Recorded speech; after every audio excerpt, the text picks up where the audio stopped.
మరణం వెనక దాగి ఉన్న మరో ప్రపంచం అనే ఒక సంచలనాత్మక అంశంతో మేము ముందుకు రావడానికి గల కారణం, దేవుడు బైబిలును రాయించిన మహాజ్ఞానం మా ప్రాంతంలో, మేము ఉంటున్న ప్రాంతంలో కొద్దిమందికైనా పంచాలి అన్న ఆశతో వేల రూపాయల ఖర్చుతో కార్యక్రమాన్ని ఏర్పాటు చేయడం జరిగింది.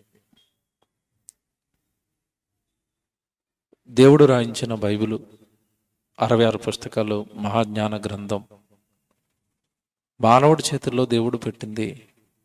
దాన్ని ధ్యానించి ఆ బైబిలులో ఉన్న వాస్తవాలు గ్రహించి బైబిలును హత్తుకుని అందులో రాయబడిన వాక్యం ద్వారా బ్రతికి తనను ఎవరైతే పుట్టించారో, తనను ఎవరైతే ఈ లోకానికి పంపించారో, తన కన్న తన తండ్రిని వాక్యం ద్వారా చేరుకోవాలి అన్న ఆశతో దేవుడు 66 పుస్తకాల మహాజ్ఞాన గ్రంథాన్ని రాయించాడు. కానీ ఈరోజు వాక్యం బైబిలు ఒక అర్థం కాని పుస్తకంగా మారింది, మత పుస్తకంగా మారింది. విదేశాల దేవుడు రాయించిన మాటలుగా బైబిలుకు ముద్ర వేసేశారు. కానీ బైబిలు మానవ జీవితానికి ఎంత అవసరమో, మనిషి బ్రతుకు గురించి ఎంత గొప్పగా మాట్లాడుతుందో ఈరోజు మీరు విని ఆశ్చర్యపోతారు.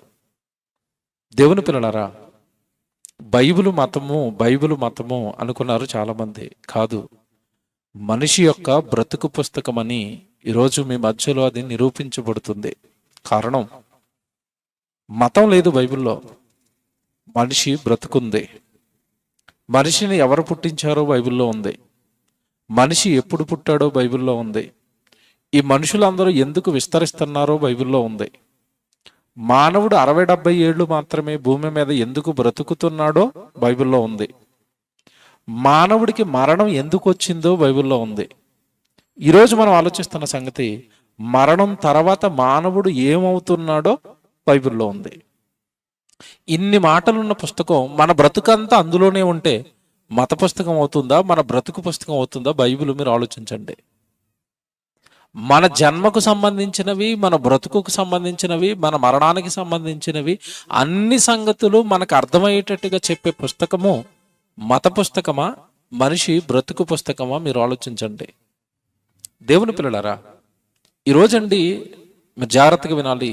అంశం పేరు మరలా చెప్తున్నాను, మరలా జ్ఞాపకం చేస్తున్నాను. మరణం వెనక దాగి ఉన్న మరో ప్రపంచం అని టైటిల్ వేశాం. మరణం వెనక దాగి ఉన్న మరో ప్రపంచం అనగా, భూమి మీద మనిషి జన్మ పేరుతో ఈ లోకానికి వచ్చాడు. 60-70 ఏళ్ళు ఈ లోకంలో బ్రతుకుతున్నాడు. ఈ 60-70 ఏళ్లలో ఉద్యోగం అన్నాడు, చదువు అన్నాడు, వ్యాపారాలు అన్నాడు, ఆస్తులు అన్నాడు, సంపదలు అన్నాడు, తినాలి అన్నాడు, త్రాగాలి అన్నాడు, సంతోషించాలి అన్నాడు, బంధువులు అన్నాడు, చుట్టాలు అన్నాడు, పార్టీలు అన్నాడు, పెళ్ళిళ్ళు అన్నాడు, విందులు అన్నాడు, వినోదాలు అన్నాడు, సుఖాలు అన్నాడు, సంతోషాలు అన్నాడు. ఇవన్నీ 60-70 ఏళ్లలో అనుభవించి మరణం తర్వాత మట్టిలో కలిసిపోయాడు. ఇంకేముందండి, ఇదే కదా మనిషి జీవితం అని అందరూ భ్రమపడి మరణం తర్వాత రాబోయే బ్రతుకు గురించి దేవుడు బైబిల్లో రాయించిన వాస్తవాలు నేర్చుకోవడానికి, చదువుకోవడానికి, వినడానికి, ఒకవేళ విన్నా నమ్మి బ్రతకటానికి మనిషి ఈరోజు ఇష్టపడటం లేదు. మీరు చాలా జాగ్రత్తగా వాక్యం వినాలి. ఈరోజు మరణం వెనక దాగి ఉన్న మరో ప్రపంచం. మరణంతో మనిషి ముగింపు అనుకున్నాడు, మరణంతో మనిషి జీవితం అయిపోయింది అనుకున్నాడు. మరణంతో ఏమండి దేహం వెళ్ళి మట్టిలో కలిసిపోయింది కదా, పూర్తి చేశారు కదా, అయిపోయింది జీవితం అనుకున్నారు. కానీ దేవుడు అంటున్నాడు, అక్కడే నీ జీవితం ప్రారంభం అవుతుందని దేవుడు అంటాడు. అయిపోయిందని నువ్వు అనుకున్నావు, అయిపోయిందని మానవ జ్ఞానం భ్రమపడింది. బైబిల్ అనగా ఏంటనుకుంటున్నారండి? చాలా జాగ్రత్తగా వినండి. బైబిలు అనగానే మానవ అజ్ఞానపు కోటలని కూలగొట్టే పుస్తకం. మానవులు అజ్ఞానంతో కోటలు కట్టారు. బైబిల్లో ఉన్న ప్రతి మాట ఆ అజ్ఞానాన్ని కూలగొడుతుంది. నాయన, నీకు తెలియదు, నీకు తెలియక మాట్లాడుతున్నావు, నీకు తెలియక మోసపోయావు, ఇది కాదు జీవితం అంటే. మరణం తర్వాత అయిపోయిందని నువ్వు అంటున్నావు, మరణం తర్వాతే ప్రారంభం అవుతుందని నేనంటున్నాను అంటాడు దేవుడు బైబిల్లో. ఈ రాత్రి మీరు జాగ్రత్తగా బైబిల్ని బట్టి ఆలోచిస్తే, దేవుని పిల్లలారా, ఈరోజు జీవితం గురించి మనిషికున్న ఆలోచనలు ఏంటంటే, చాలా మంది కొటేషన్స్ రాశారు. ఏమని రాశారంటే, పుట్టుక పేరుతో ఈ లోకానికి వచ్చాడు, చావు పేరుతో ఈ లోకాన్ని విడిచిపెట్టి వెళ్ళిపోతాడు. పుట్టుక చావు ఈ రెండింటి మధ్యలో ఉన్నదే జీవితం అన్నారు. అంతే. అంటే మనిషి బ్రతుకుని ఎంత సింపుల్ గా తగ్గొట్టేశారంటే, పుట్టుక పేరుతో వచ్చావు కదా, చావు పేరుతో వెళ్ళిపోతున్నావు, మధ్యలో ఉన్న జీవితం ఏదో అదే జీవితం. ఈ 60-70 ఏళ్లే జీవితం. కనుక నీ ఈ 60-70 ఏళ్లలో నీకు ఇష్టమైనది చెయ్యి, నీకు ఇష్టమైనట్టుగా బ్రతుకు, నీకు ఇష్టమైనట్టుగా తిను, నీకు ఇష్టమైనట్టుగా త్రాగు, నీకు ఇష్టమైన ఉద్యోగం చెయ్యి. నువ్వు ఏదన్నా సాధించాలనుకుంటున్నావా, బంగారం సంపాదించుకోవాలనుకుంటున్నావా, కష్టపడి బంగారాన్ని సంపాదించు.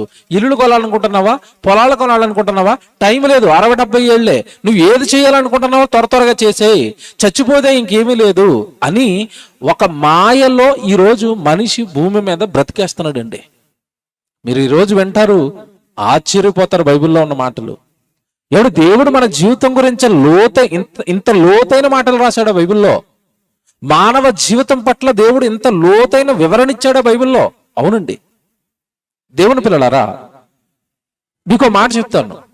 ఈరోజు క్రైస్తవులు, బైబిల్ పట్టుకున్న క్రైస్తవుల గొప్పతనం ఏంటో, ఖ్యాతి ఏంటో ఒక్క మాట మీకు జ్ఞాపకం చేస్తాను బైబిల్లో. ఏమండి, ఈరోజు జ్ఞానం అనగానే ఏంటి, జ్ఞానవంతులు అనగానే ఎవరు చెప్పండి? ఈరోజు బాగా టాప్ మోస్ట్ జ్ఞానవంతులు అనగానే ఎవరిని చెప్తారండి? శాస్త్రవేత్తలు చెప్తారు కదా, వాళ్ళే కదండి టాప్ ఈ ప్రపంచానికి జ్ఞానంలో. Very good. ఇంతకీ ఈ శాస్త్రవేత్తలు దేని వలన ప్రపంచానికి టాప్ లో కనపడుతున్నారు? ఎందుకు వీళ్ళు తెలివైన వాళ్ళు అయ్యారు, ఎందుకు జ్ఞానవంతులు అయ్యారు అంటే, ఈ 60-70 ఏళ్ల ఈ చిన్ని జీవితానికి అవసరమైన వసతులన్నీ వాళ్ళ జ్ఞానంతో కనిపెడుతున్నారు. ఉదాహరణకి, ఒకప్పుడు మనిషి నడుచుకుని వెళ్ళాడు, తర్వాత జంతువులను ఉపయోగించాడు ప్రయాణానికి, ఆ తర్వాత సైకిల్ అన్నాడు, ఆ తర్వాత మోటార్ సైకిల్ అన్నాడు, ఆ తర్వాత కారు వచ్చింది, విమానం వచ్చింది, ఇప్పుడు గాల్లో ఎగురుతున్నాడు. ఇవన్నీ ఎవరు అందిస్తున్నారు మానవుడికి అంటే, ఇదిగో వెనకాల కష్టపడి శాస్త్రవేత్తలు ప్రయోగాలు చేసి ఇదిగో మానవుడికి సౌలభ్యాలు అందిస్తున్నారు గనుక వాళ్ళు జ్ఞానవంతులు, జ్ఞానులు అన్నారు. బాగా వినాలి మీరు, చాలా జాగ్రత్తగా వినాలి. ఫ్రిడ్జ్ కనిపెట్టాడు, టీవీ కనిపెట్టాడు, సెల్ ఫోన్ కనిపెట్టాడు, మనం తింటున్నవన్నీ కనిపెట్టారు, వాళ్ళు చాలా జ్ఞానులండి అంటున్నారు. అంటే 60-70 ఏళ్ల ఈ జీవితాన్ని ఎలా సుఖవంతంగా జీవించాలో మనిషికి నేర్పుతున్నవాడు జ్ఞాని అంటుంది ఈ లోకం.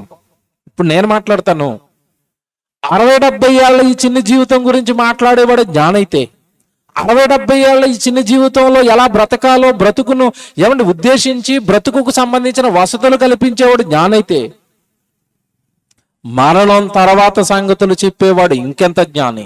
మరణం తర్వాత ఏం జరుగుతుందో కళ్ళకు కట్టినట్టుగా కళ్ళ ముందు జరుగుతున్న వాటిని కళ్ళ ముందు పెట్టి నేర్పిన దేవుడు, దేవుడి జ్ఞానం, దేవుడి వాక్యం, ఆ వాక్యం నేర్చుకున్న క్రైస్తవుడు ఇంకెంత గొప్పవాడో ఈ రాత్రి మీరు ఆలోచించాలి.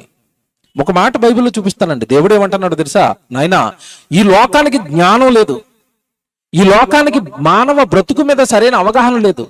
ఎవరు పుట్టించారో తెలీదు, ఎందుకు పుట్టించారో తెలీదు, ఎలా బ్రతకాలో తెలీదు.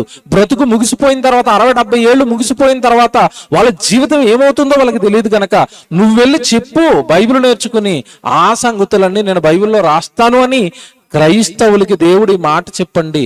క్రైస్తవుల భుజాల పైన ఈ బాధ్యతను మోపాడు. వెలిగించండి ఈ లోకాన్ని, అజ్ఞానంలో ఉంది అంటున్నాడు. ఏంటయ్యా జ్ఞానం అంటారా? ఒకసారి బైబిల్లోకి వెళ్ళి మీరు కొరింథీయులకు రాసిన మొదటి పత్రిక 2వ అధ్యాయము 6వ వచనం జాగ్రత్తగా చూద్దాం. బైబిల్లో కొరింథీయులకు రాసిన మొదటి పత్రిక 2వ అధ్యాయము 6వ వచనం చూడండి. కొరింథీయులకు రాసిన మొదటి పత్రిక 2వ అధ్యాయము 6వ వచనంలో తొలి శతాబ్దంలో పౌలు గారు అంటున్నారు, పరిపూర్ణులైన వారి మధ్య జ్ఞానమును బోధించుచున్నాము. ఆ మాట చూడండి ఎలా ఉందో.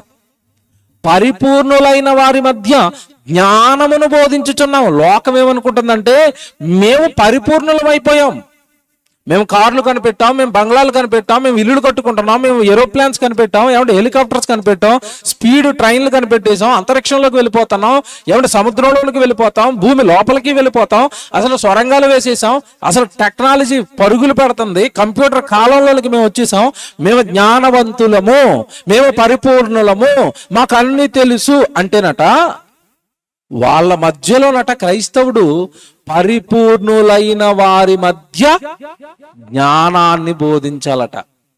నిజంగానండి, ఈ మాట మీరు ఆలోచిస్తే, మరి పరిపూర్ణులు అంటున్నాడు కదా, ఆ పరిపూర్ణులైన వారికి మరలా జ్ఞానం అవసరమా? అవసరం.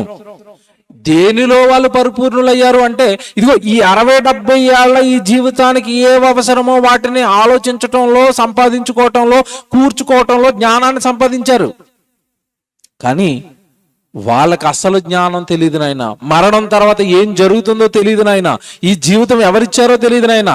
ఎలా ఇచ్చాడో, ఎలా తీసుకుంటాడో, ఏం జరుగుతుందో అసలు విషయాలన్నీ నువ్వు వాళ్ళకి నేర్పిస్తారా? పరిపూర్ణులైన వారి మధ్య జ్ఞానమును బోధించుతున్నావు. ఎందుకు మియాపూర్లో సభ పెట్టాలి? ఎందుకు ప్రతి చోట సభలు పెట్టాలి? ఈ సమాజం అంతా మాకు అన్ని తెలుసు అనుకుంటుంది. లేదు, వాళ్ళ మధ్యలోనికి వెళ్ళి మీరు జ్ఞానం చెప్పండి. మియాపూర్ మధ్యలో జ్ఞానం చెప్పండి, బాచుపల్లిలో జ్ఞానం చెప్పండి, కుక్కడపల్లిలో జ్ఞానం చెప్పండి, హైదరాబాద్లో జ్ఞానం చెప్పండి, విజయవాడలో జ్ఞానం చెప్పండి, ఖమ్మంలో జ్ఞానం చెప్పండి, జ్ఞానం చెప్పండి, జ్ఞానం చెప్పండి, జ్ఞానం చెప్పండి. పరిపూర్ణులైన వారి మధ్యకు మీరు వెళ్ళిపోండి బైబిల్ని పట్టుకుని.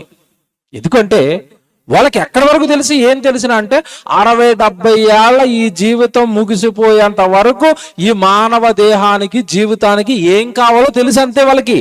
లోక జ్ఞానం అది. అంతకు మించి తర్వాత ఏంటో వాళ్ళకి తెలియదు నాయన. కొంచెం మీరు చెప్తారా వెళ్ళి? ఇప్పుడు చూడండి కింద ఎంత మంచి మాట మాట్లాడతాడు అంటే, పరిపూర్ణులైన వారి మధ్య జ్ఞానమును బోధించుచున్నాము, అది ఈ లోక జ్ఞానము కాదు అనేసాడు. చూడండి ఎంత బాగా చెప్పాడు. చూడండి, అది ఈ లోక జ్ఞానం కాదు. లోక జ్ఞానం ఏంటి? శాస్త్రవేత్తలు, పండితులు, ఏమండి మేధావులు, ఏమండి సంఘ సంస్కర్తలు, ఈ లోకంలో ఉన్న ఈ 60-70 ఏళ్ల ఈ జీవితాన్ని సంస్కరించడానికో, బాగు చేయడానికో, లేదంటే ఏవో బ్రతకడానికో ఏవేవో చెప్పారు. లోక జ్ఞానం చెప్పారు. లోక జ్ఞానం, మట్టి జ్ఞానం, మట్టి మెదడులో పుట్టిన జ్ఞానం చెప్పారు. చావు తర్వాత ఏం జరుగుతుంది ఎవరికి తెలియదు నాయన. చావు తర్వాత ఏమైపోతున్నాడో మనిషి తెలియదు నాయన. చావు తర్వాత ఎంతటి భయంకరమైన పరిస్థితులు ఉన్నాయో తెలియదు నాయన. చావు తర్వాత జీవితం ఎంత తీవ్రమైన కష్టాలలోనికి వెళ్ళిపోతుందో మనిషికి తెలియదు నాయన. నువ్వు చెబుతావా? లోక జ్ఞానంలో ఉండిపోయిన వాడికి నా జ్ఞానం, మానవ జ్ఞానం కాదు, దైవ జ్ఞానం నేర్పిస్తావా అంటున్నాడు. ఆ కింద మాట చూడండి, అది ఈ లోకాధికారుల జ్ఞానము కాదు గాని దేవుడు జ్ఞానము మర్మమైనట్టుగా బోధించుచున్నాము. ఈ జ్ఞానము మరుగై ఉండెను, జగదుత్పత్తికి ముందుగానే దీనిని దేవుడు మన మహిమ నిమిత్తము నియమించాడట. నా పిల్లలు నా జ్ఞానం చెప్పి లోకంలో మహిమ పరచబడాలి. చూసారండి దేవుడు ఎంత గొప్పడో. నాకు మహిమ రావాలి అంటం లేదు. నా పిల్లలు గనక నా వాక్యం చెప్తే నా వాక్యం ద్వారా మీరు మహిమపరచబడాలి. అబ్బా భలే చెప్పారండి దేవుడి మాటలో. ఎలా తెలుసండి ఇవన్నీ వాళ్ళకి? దేవుడి పిల్లలు అంటండి వాళ్ళు యేసు ప్రభుని నమ్మారంటండి. వాళ్ళ చేతుల్లో బైబిల్ ఉందంటండి. బైబిల్లో వాళ్ళ తండ్రి, వాళ్ళ దేవుడి జ్ఞానాన్ని వాళ్ళకి నేర్పాడంటండి. ఎంత బాగా వాళ్ళు మాట్లాడుతున్నారండి. చూసారండి, మనకి కూడా మహిమట. ఏంటంటే ఆ పదం నన్ను చాలా ఆశ్చర్యపరిచిందండి. దేవుడు ఎంత మంచోడు చూడండి. మన మహిమ నిమిత్తము దేవుడు తన జ్ఞానాన్ని మన చేతుల్లో పెట్టాడంట. అంటే అర్థం ఏంటంటే, నువ్వు బైబిల్ బాగా నేర్చుకొని ఈ లోకంలోకి వెళ్ళి మాట్లాడితే ఈ సమాజం విస్తుపోతుంది నీ మాటలకి. ఈ సమాజం ఆశ్చర్యపోతుంది నీ మాటలకి. ఏంటంటే ఇలాంటి మాటల బైబిల్లో? అవునండి. ఏమండి, ఈ లోకంలో ఎంతటి మేధావైనా, ఎంత గొప్ప స్కాలర్ అయినా ఎక్కడి వరకు చెప్తాడంటేనండి, జీవితం అనేసరికి అండి ఆత్మకథలు రాసుకుంటారండి. ఏమండి, ఎవరికి వాళ్ళు గొప్ప వాళ్ళుగా పిలువబడుతున్న వారు ఆత్మకథలు రాసుకుంటారు. ఎవరైనా ఒక గొప్ప వ్యక్తి బ్రతికి చనిపోతే అతని ఆత్మకథ మరొకరు రాస్తారు. ఇంతకీ విచిత్రం ఏంటంటేనండి, పేరేం పెట్టారు? ఏ కథ రాస్తున్నారట? ఆత్మకథ అని రాస్తారు. ఇంతకీ ఆత్మకథ అని పుస్తకం ప్రారంభించి ఏ కథ రాస్తారు ఆ పుస్తకం నిండా? శరీరానికి సంబంధించిన కథ రాస్తారు. అంతేనా? ఎక్కడ పుట్టాడు, ఎవరికి పుట్టాడు, అమ్మనాన్నలు ఎవరు, ఎంతవరకు చదువుకున్నాడు, ఏ ఉద్యోగం చేశాడు, ఏమన్నా ఎంతకాలం బ్రతికాడు, ఏమన్నా మంచి పనులు చేశాడా, ఏమన్నా చెడ్డ పనులు చేశాడా, ఎప్పుడు చచ్చిపోయాడు, అతని సమాధి ఎక్కడుంది, అయిపోయిందండి ఆత్మకథ. ఇంతకీ విచిత్రం ఏంటంటే, ఇందులో ఆత్మకథ ఎక్కడుంది? అంత శరీర సంబంధమైన కథ తప్ప. పుస్తకానికి పేరేం పెట్టాడు? ఆత్మకథ అని. మరి ఆత్మకథ అని పేరు పెట్టి శరీరం మట్టిలో కలిసిపోయిన తర్వాత ఆత్మ బయటకు వచ్చింది కదా, దానికి కథ ఎందుకు రాయలేదు వీళ్ళు? ఎందుకు రాయలేదు చెప్పండి. ఏమంటే ఇతను సమాధుల్లోకి వెళ్ళిపోయాడండి, చనిపోయాడండి. సమాధులలోకి ఇతను వెళ్ళిపోయిన తర్వాత ఇతని శరీరం ఇదిగో మియాపూర్లో శ్మశానంలో పాతిపెట్టబడిందండి. అతని ఆత్మ ఏం జరుగుతుందో నేను రాస్తానండి అని ఎవరైనా చచ్చిపోయిన తర్వాత ఏం జరుగుతుందో ఎవరైనా పుస్తకం రాశారా? ఎందుకు రాయలేదు చెప్పండి? ఎందుకు రాయలేదు తెలుసా? తెలియదు కదండి రాయడానికి. ఏం తెలుసని రాస్తారు? మీకు తెలియదు అని కూడా దేవుడు బైబిల్లో చెప్పాడు. ఆ మాట చూస్తారా? ఇది ఎంత బాగుంటుంది చూడండి. ప్రసంగి గ్రంథం 6వ అధ్యాయం చూడండి అందరూ. ప్రసంగి గ్రంథం 6వ అధ్యాయము 12వ వచనం చూడండి బైబిల్లో. ప్రసంగి గ్రంథం 6వ అధ్యాయము 12వ వచనం. నీడవలే తమ దినములన్నీ వ్యర్థముగా గడుపుకొను మనుషుల బ్రతుకునందు ఏది వారికి క్షేమకరమైనదో ఎవరికి తెలియను. చూసారా, 60-70 ఏళ్ళ ఈ జీవితంలో ఎలా బ్రతికితే చనిపోయిన తర్వాత క్షేమం కలుగుతుందో ఎవరికి తెలుసు? ఎవరికి తెలీదు.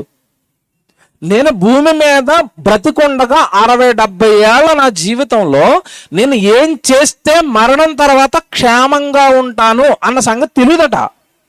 తెలియకట ఈ 60-70 ఏళ్ళ ఈ జీవితాన్ని అంతా కూడా ఎలా గడుపుతున్నాడట? వ్యర్థంగా గడుపుతున్నాడు. వ్యభిచారం చేసి గడిపేవాడు ఒకడు, దొంగతనాలు చేసి గడిపేవాడు ఒకడు, మోసాలు చేసి గడుపుకునేవాడు ఒకడు, త్రాగుబోతుగా శరీరాన్ని పాడు చేసుకుని బ్రతికేవాడు ఒకడు, తిరుగుబోతుగా బ్రతికేవాడు ఒకడు. ఎవడు ఈరోజు సమాజాన్ని చూస్తుంటేనండి చంపేవాడు, చంపుకునేవాడు, దోచుకునేవాడు, దాచుకునేవాడు. ఈ లోకాన్ని మనం చూస్తున్నప్పుడు అండి ఎక్కడికక్కడ స్వార్థంతో నిండిపోయి ఎవడి మరణం తర్వాత వీటన్నిటిని విడిచిపెట్టి వెళ్ళిపోతానన్న పచ్చి నిజాన్ని మరిచిపోయి మరి మనిషి తప్పుల మీద తప్పులు చేసండి ఈ జీవితకాలాన్నట వ్యర్థంగా గడుపుతున్నాడట. ఏం చేస్తే క్షేమమో మనిషికి తెలియదట. ఇప్పుడు చూడండి తర్వాత మాట. ఎవడు ఈ మనుష్యుల జీవితంలో ఏది క్షేమకరమైనదో వారికి ఎవరు తెలియజేతురు? తర్వాత చూడండి అక్కడ బైబిల్ చూడండి ఎంత బాగుంటుంది బైబిల్. వారు పోయిన తర్వాత, చూసారా, ఇక్కడతో ఫుల్ స్టాప్. పోయేంత వరకే ఏమైనా చెప్తాం, సమాధుల్లోకి చేరేంత వరకే మనిషి గురించి ఏమైనా మేము చెబుతాం. వారు పోయిన తర్వాత వాట్ నెక్స్ట్? సమాధుల్లోకి వెళ్ళిపోయింది కదా నీ దేహం, తర్వాత ఏంటి? వారు పోయిన తర్వాత చూడండి బైబిల్ చూడండి. వారు పోయిన తర్వాత ఏమి సంభవిస్తుందో వారితో ఎవరు చెబుతారు? వారికి ఎవరు చెబుతారు? వారికి ఎవరు చెబుతారు అంటే మరణం తర్వాత ఉన్న ప్రపంచం గురించి వారికి ఎవరు చెబుతారు? వారికి ఎవరు చెబుతారు? చూసారు దేవుడు ఎలాగంటున్నాడు. మరణం తర్వాత ఉన్న ప్రపంచం గురించి వారు పోయిన తర్వాత ఈ జీవితకాలం 60-70 ఏళ్ళ ఈ జీవితం అయిపోయిన తర్వాత సంభవింపబోయే సంగతులు ఎవరు చెబుతారు అంటే జాగ్రత్తగా వినాలి. బైబుల్ అనగానే నీ బ్రతుకు పుస్తకం అని ఎందుకు అన్నాను అంటే 60-70 ఏళ్ళ ఈ జీవితం ఎవరిచ్చారో దేవుడు చెబుతాడు బైబిల్లో. ఈ 60-70 ఏళ్ళ నీ జీవితం ముగిసిన తర్వాత, నీకు మరణం వచ్చిన తర్వాత, నీ శరీరం శ్మశానానికి వెళ్ళిపోయిన తర్వాత ఏం జరుగుతుందో కూడా చెబుతాడట. అందుకే అంటున్నాడు దేవుడు బైబిల్లో నేను చెప్పిన మాటలే జ్ఞానం అన్నాడు. అందుకే ఆ మాటలు నేర్చుకున్నవాడు జ్ఞాని అన్నాడు బైబిల్లో. ఎంత బాగుందండి. మీకు మాట అడుగుతాను, బాగా ఆలోచించి ఆన్సర్ చెప్పండి. పేపర్లో నుండి అప్పుడప్పుడు న్యూస్ రాస్తారండి. యాక్సిడెంట్ జరిగింది అనుకోండి, ప్రమాదం జరిగింది అనుకోండి, న్యూస్ వేస్తారు. లారీ బస్సు ఢీకొన్నాయి అంటాడు, ఢీకొని 4 దుర్మరణం అని రాస్తాడు. ఆ తర్వాత కింద వెంటనే ఏమని రాస్తాడు చెప్పండి అక్కడ? ఈ 4 కూడా ఎక్కడికి వెళ్ళిపోయారట? తిరిగి రాని లోకాలకు వెళ్ళిపోయారు అన్నాడు కదా. ఇప్పుడు ఆ పేపర్ రాసిన అతను వ్యక్తి దగ్గరికి మీరు వెళ్ళి, అయ్యా తిరిగి రాని లోకాలకు వెళ్ళిపోయారు అన్నా కదా ఈ 4, ఇంతకీ ఎక్కడున్నాయి ఆ లోకాలని అడగండి. పోను నువ్వేమైనా చూసావా అని అడగండి. నువ్వేమైనా కెమెరా పెట్టుకుని అక్కడికి వెళ్ళి ఏమైనా భూమి మీద మరి అందరి దగ్గరికి వెళ్ళిపోతున్నావు కదా కెమెరా పెట్టుకుని. చివరికి మంత్రులను వదలరు, అధికారులను వదలరు, ఎవరిని వదలరు, అందరి దగ్గరికి కెమెరా పట్టుకుని వెళ్ళిపోయి ఆ ఫోటోలు తీసేస్తావు, ఆ వీడియోలు రికార్డ్ చేసేస్తావు, ప్రజల ముందు పెట్టేస్తావు కదా. చచ్చిపోయిన తర్వాత ఈ 4 ఎక్కడికి వెళ్ళారో నువ్వు చూసి రాసావా నీ పేపర్లో అని అడగండి. ఆన్సర్ ఉందా? ఆన్సర్ ఉందా? ఎవడి పేపర్ అతని దగ్గరే కాదు, శాస్త్రవేత్త దగ్గర ఆన్సర్ లేదు, పండితుడి దగ్గర ఆన్సర్ లేదు, అసలు ఈ సమాజంలో ఎవరి దగ్గర కూడా చచ్చిపోయిన తర్వాత ఏం జరుగుతుందో ఆన్సర్ లేదు. అందుకే మనిషి ఏం ఫిక్స్ అయిపోయాడు అంటే, జాగ్రత్తగా వినండి, ఫిక్స్ అయిపోయాడు ఒకటి. ఏం ఫిక్స్ అయ్యాడు? ఎలాగో మరణం అనేది నా జీవితానికి డెడ్ పాయింట్, అది చివరి పాయింట్ కనుక నేను బ్రతికినంతకాలం సుఖపడాలి, తినాలి, త్రాగాలి, సంతోషించాలి, ఆనందించాలి. ఎలాగో పోయిన తర్వాత ఏం జరుగుతుందో నాకేం తెలీదు. తెలియకేమనుకున్నాడు అంటే ఈ జీవితం మరణంతో అంతమైపోతుంది, ముగింపు అయిపోతుంది అనుకుని భ్రమల్లోకి వెళ్ళిపోయాడండి మనిషి. ఇది భ్రమ అని మీకు ఎంత బాగా చెప్తానో జాగ్రత్తగా వినండి.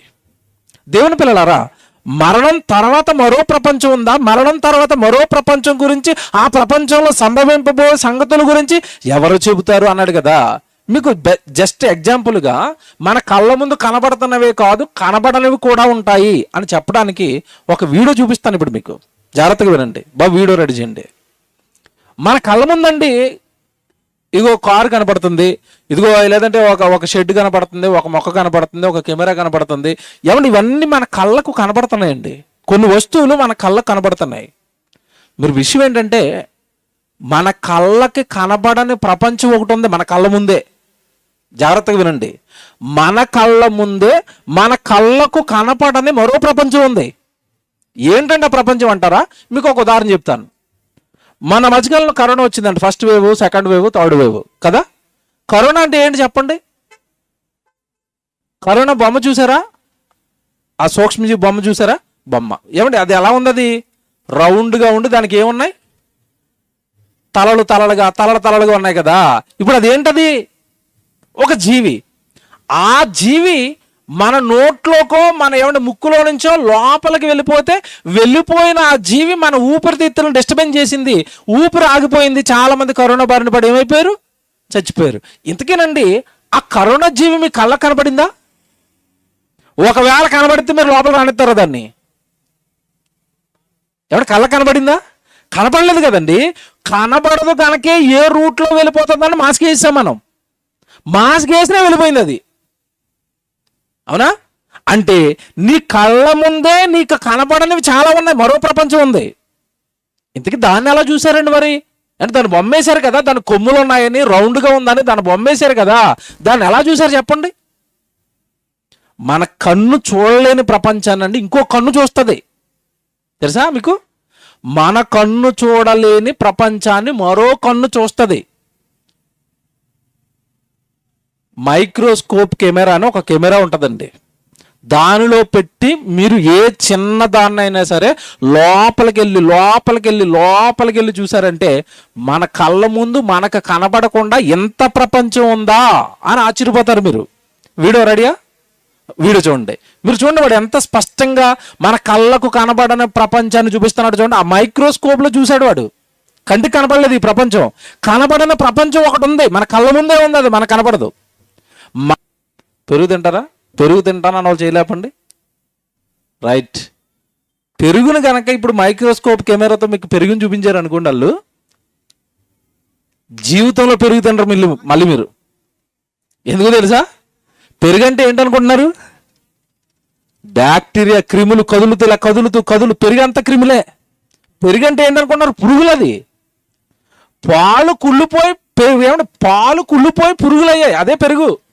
తోడు పెట్టడం అంటే ఏంటనుకున్నారు? కుళ్ళబెట్టారు. కుళ్ళబెట్టగానే పాలు కాస్త ఏమయ్యాయి? పురుగులు అయ్యాయి. ఆ పురుగులే పెరుగు. కాకపోతే మంచి పురుగులు అవి, మీ శరీరానికి మంచి చేసే పురుగులు అవి. పురుగుల్లో 2 రకాలు ఉంటాయి, జీవుల్లో 2 రకాలు ఉంటాయి. సూక్ష్మజీవుల్లో బ్యాక్టీరియా ఏమన్నా మీకు చెడు చేసేదే ఉంటుంది, మీకు మంచి చేసేదే ఉంటుంది. కాకపోతే ఈ పెరుగులో ఉన్న పురుగులు ఏంటంటే మీ శరీరానికి మంచి చేసే పురుగులు అవి. ఇది ఎందుకు జ్ఞాపకం చేశాను ఇప్పుడంటే మన కళ్ళ ముందు ఉన్నవే మనకు కనపడటం లేదు సరిగా. పెరుగులో పురుగులు ఉన్నాయని ఇప్పుడు కనపడ్డా మీకు? కనపడ్డాయా? కనబడితే మీరు తింటారా? తినరండి.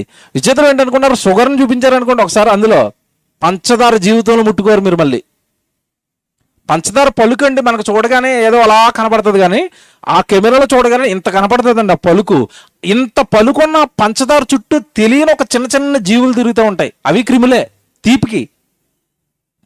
మనం తింటున్న, అందుకే మనకి ఎందుకు వస్తాయి రోగాలంటే మనకి ఏంటనుకుంటున్నారు? మనకు వచ్చే రోగాలు ఏంటంటే ఈ పురుగులు, ఈ క్రిములు అన్నీ మన శరీరంలోకి వెళ్ళిపోయి జ్వరం వస్తుంది. అదే రోగం. జ్వరం అనగానే ఏమీ లేదు, లోపలికి క్రిములు వచ్చేసేనాయన, నేను దాంతో ఫైట్ చేస్తానని, అందుకే నీకు బాడీకి హీట్ వచ్చింది. జ్వరం రోగం అనుకున్నారేమో ఇంతకాలం. కాదు, లక్షణం. ఈ క్రిములు ఎక్కువైపోతే మీ లోపల ఉన్న యాంటీబాడీ యాంటీబయాటిక్స్ దాంతో ఫైట్ చేస్తున్నాయి. ఫైట్ జరుగుతుంది అనుకోండి, అక్కడ ఏమొస్తుంది? వేడి వచ్చింది, అదే జ్వరం. అప్పుడు ఏం చేయాలంటే వేడి తగ్గడానికి పారాసిటమాల్, ఆ క్రిములు చచ్చిపోవడానికి యాంటీబయాటిక్, ఈ రెండు వేస్తే జ్వరం తగ్గుతుంది అనమాట. ఆ క్రిములు చేస్తాయి అప్పుడు. అంటే మన కళ్ళ ముందే ఇంత ప్రపంచం మీ కళ్ళ ముందు ఉంటేనండి, చావు తర్వాత ప్రపంచం ఉండదా? మీ కళ్ళ ముందే మీకు తెలియని మరో ప్రపంచం ఉంటే, మీ కళ్ళ ముందే మీకు కనబడని మరో ప్రపంచం ఉంటే, చచ్చిపోయిన తర్వాత ప్రపంచం లేదని, చచ్చిపోయిన తర్వాత జీవితం లేదనుకోవటం ఎంత అజ్ఞానం అండి. రెడీయా? రైట్, ప్లే చేయండి, చూడండి, చూడండి, మీరు ఇప్పుడు చూడండి, జాగ్రత్తగా చూడాలి. పదార్థాలని, కూరగాయలని, వస్తువుని, ఇలా చాలా వాటిని చూస్తుంటాం. అవన్నీ కూడా మనకు కనిపించే ఆకారంలోనే చూస్తుంటాం. కాకపోతే అలాంటి వాటిని మైక్రోస్కోప్ లో చూస్తే ఏ విధంగా కనిపిస్తాయి అనేది చాలా మందికి తెలియదు. అలాంటివి మన రెగ్యులర్ జీవితంలో కొన్నిటిని తీసుకుని మైక్రోస్కోప్ లో పెట్టి పెద్దగా చేసి నేను మీకు చూపిస్తున్నాను. అవేంటో చూసారంటే మీరు కూడా నమ్మలేరు. కాకపోతే ఇప్పుడు మీరు చూసేదే నిజం. అదే మన శరీరం పైన, మన చుట్టూ ఉండే వాతావరణంలో మనం తినేవి కూడా అవే. అవేంటి చూద్దామా? మనం సాధారణంగా అరటిపళ్ళని తింటూనే ఉంటాం, కానీ ఒక అరటిపండుని అడ్డంగా కట్ చేసి దాన్ని మైక్రోస్కోప్ లో పెట్టి చూపిస్తే ఏ విధంగా ఉంటుందో మీకు తెలుసా? ఇదిగో ఇక్కడ చూడండి, చూసారు కదా, ఇదే అరటిపండు. బయట మనకు మామూలుగా కనిపిస్తుంది, కానీ మైక్రోస్కోప్ లో పెట్టి బాగా జూమ్ చేసి చూస్తే లోపల ఈ విధంగా ఉంటుంది. అలాగే మన ఇంట్లో రోజు మొహం తుడుచుకోవడానికి, ఒళ్ళు తుడుచుకోవడానికి ఉపయోగించే టవల్స్, నాప్కిన్స్, ఇలాంటి వాటిని తీసుకుని మైక్రోస్కోప్ లో పెట్టి జూమ్ చేసి చూపిస్తే ఎలా ఉంటుందో మీరే చూడండి. చూసారుగా ఎలా ఉందో? ఆ క్లాత్ లో కనిపించే దార పురుగులన్నీ దగ్గర నుంచి చూస్తే ఈ విధంగానే ఉంటాయి. మగవాళ్ళు ఎక్కువగా గడ్డం తీసుకుంటూ ఉంటారు, కానీ ఆ గడ్డం గీసుకున్న తర్వాత ఆ కట్ చేసిన వెంట్రుకలు మైక్రోస్కోప్ లో పెట్టి కొన్ని 100% వరకు జూమ్ చేసి చూస్తే ఎలా ఉంటుందో మీరే చూడండి. చూస్తున్నారు కదా, ఇదేదో వుడ్ని కట్ చేసిన సగం పీస్ లో ఉంది కదా, కానీ ఇవే ఇప్పుడు మీ గడ్డంలో పెరుగుతున్న వెంట్రుకలు. వీటిని అడ్డంగా కట్ చేస్తే ఇదే విధంగా ఉంటుంది. అలాగే మనలో చాలా మంది ఎక్కువగా ఏవైనా డాక్యుమెంట్స్ గానీ, పేపర్ ని గానీ ఆఫీస్ లో స్టాప్లర్ తో పిన్ చేస్తూ ఉంటారు. ఆ విధంగా పిన్ గుచ్చుకున్న తర్వాత పేపర్ ఏ విధంగా స్ప్లిట్ అవుతుందో ఇవన్నీ మీకు చూడాలనుందా? ఓకే, ఇప్పుడు చూడండి. చూస్తున్నారు కదా, ఫ్లాట్ గా ఉండేదంతా మీకు రెగ్యులర్ గా కనిపిస్తున్న పేపర్. దాంట్లో ఇక్కడ మీకు రాడ్ లాగా ఏదైతే గుచ్చుకొని కనిపిస్తుందో ఆ రాడ్ మీ స్టాప్లర్. చూసారుగా, మనం రెగ్యులర్ గా చూసేవి మైక్రోస్కోప్ లో బాగా జూమ్ చేసి చూస్తే నమ్మలేనట్టు ఉన్నాయి కదా. మనలో చాలా మందికి దెబ్బలు తగిలి ఉంటాయి. అలాంటప్పుడు స్కిన్ చిట్లిపోతే డాక్టర్లు సూది దారంతో కొడుతూ ఉంటారు. ఆ విధంగా ఎవరికైతే దెబ్బలు తగిలాయో డాక్టర్ సూది దారంతో కుట్టిన తర్వాత ఆ స్కిన్ పైన దెబ్బ మారినంత వరకు కుట్లు మనకి కనిపిస్తూనే ఉంటాయి. ఆ విధంగా కుట్లు వేసిన ఆ భాగాన్ని తీసుకుని మైక్రోస్కోప్ లో జూమ్ చేసి చూస్తే ఎలా ఉందో మీరు ఎప్పుడైనా ఆలోచించారా? చూస్తున్నారు కదా, ఈ తెల్లని పోగుల్లో ఉంది కదా, ఇదే మీకు కుట్లు వేసిన దారం. ఆ కింద రెడ్ గా ఉన్నది స్కిన్. చూసారు కదా, మీరే నమ్మలేకపోతున్నారు. మనం చిన్నప్పటి నుంచి కూడా బాల్ పెన్స్ ని వాడుతుంటాం. అందరికి బాల్ పెన్స్ అంటే చాలా ఇష్టం కూడా. కొంతమంది కొన్ని వేల వరకు బాల్ పెన్స్ ని హాబీగా కలెక్ట్ చేస్తూ ఉంటారు. అలాంటి ఒక బాల్ పెన్ తీసుకుని ఆ బాల్ పెన్ యొక్క పాయింట్ ని మైక్రోస్కోప్ లో పెట్టి బాగా జూమ్ చేస్తే ఏ విధంగా ఉందో మీరే చూడండి. చూసారుగా, ఇక్కడ కింద రౌండ్ లో ఉండే ఆ బాల్ పెన్ పాయింట్ లో చివరగా కనిపించే పాయింట్. ఈ రౌండ్ పాయింట్ నుంచి ఆ బాల్ పెన్ లో ఉన్న ఇంక్ అంతా బయటికి వస్తుంది. మనం ఇంట్లో ఏవైనా ఐటమ్స్ తిన్నప్పుడు కానీ, రెస్టారెంట్ లో తింటున్నప్పుడు కానీ అక్కడ చిన్న డబ్బాలో బ్లాక్ పెప్పర్ పెడతారు. ఇలాంటి బ్లాక్ పెప్పర్ ని కూడా తీసుకుని మైక్రోస్కోప్ లో కొన్ని 100% వరకు జూమ్ చేస్తే ఏ విధంగా ఉంటుందో మీరే చూడండి. చూస్తున్నారు కదా, ఇదే black pepper.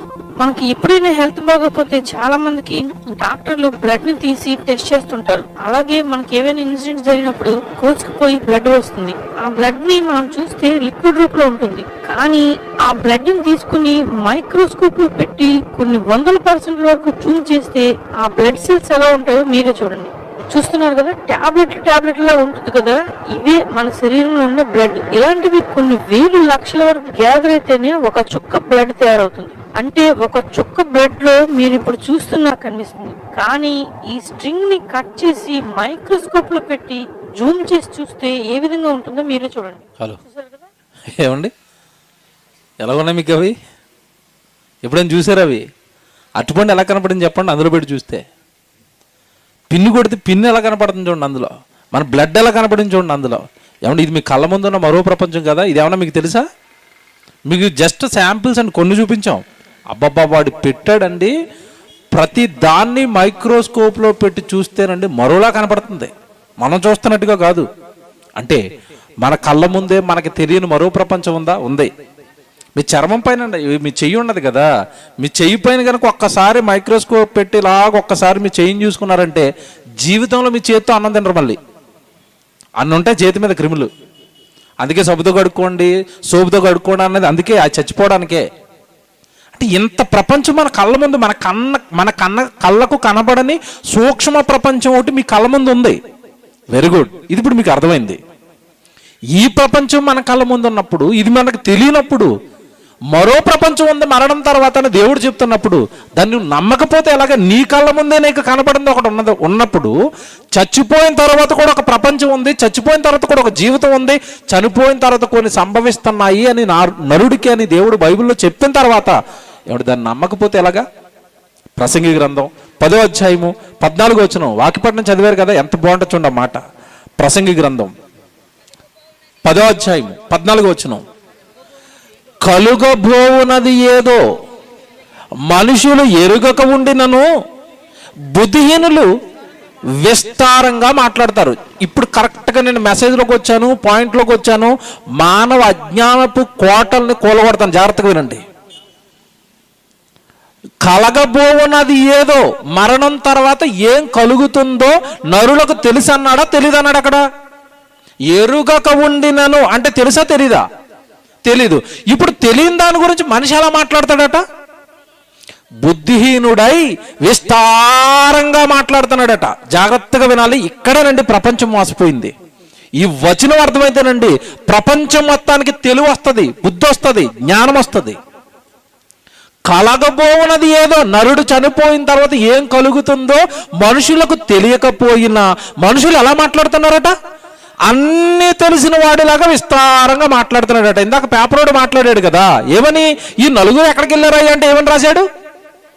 ఎక్కడున్నాయ్యా లోకాలంటే full stop, answer లేదు, రాసేస్తాడు అంతే. నాకు ఇష్టం వచ్చింది రాస్తాను. చదువుకున్నవాడు కదా పోయేది చదువుకుని. ఇప్పుడు వాడేమనుకోవాలి? చదువుకున్నవాడు అంటే చచ్చిపోయిన వాళ్ళు అందరూ ఏవో లోకాలకు వెళ్ళిపోతున్నారు అనమాట. ఎక్కడున్నాయా లోకాలని ఆడు ఆలోచించిన ఆన్సర్ లేదు. ఇంకోటి చెప్పనా ఇప్పుడు మీకు? జాగ్రత్తగా వినండి, జాగ్రత్తగా వినాలి. ఇది నరుడు చనిపోయిన తర్వాత ఏమి జరుగునో ఎవరు తెలియజేస్తారంటే ఎవరికి తెలీదు.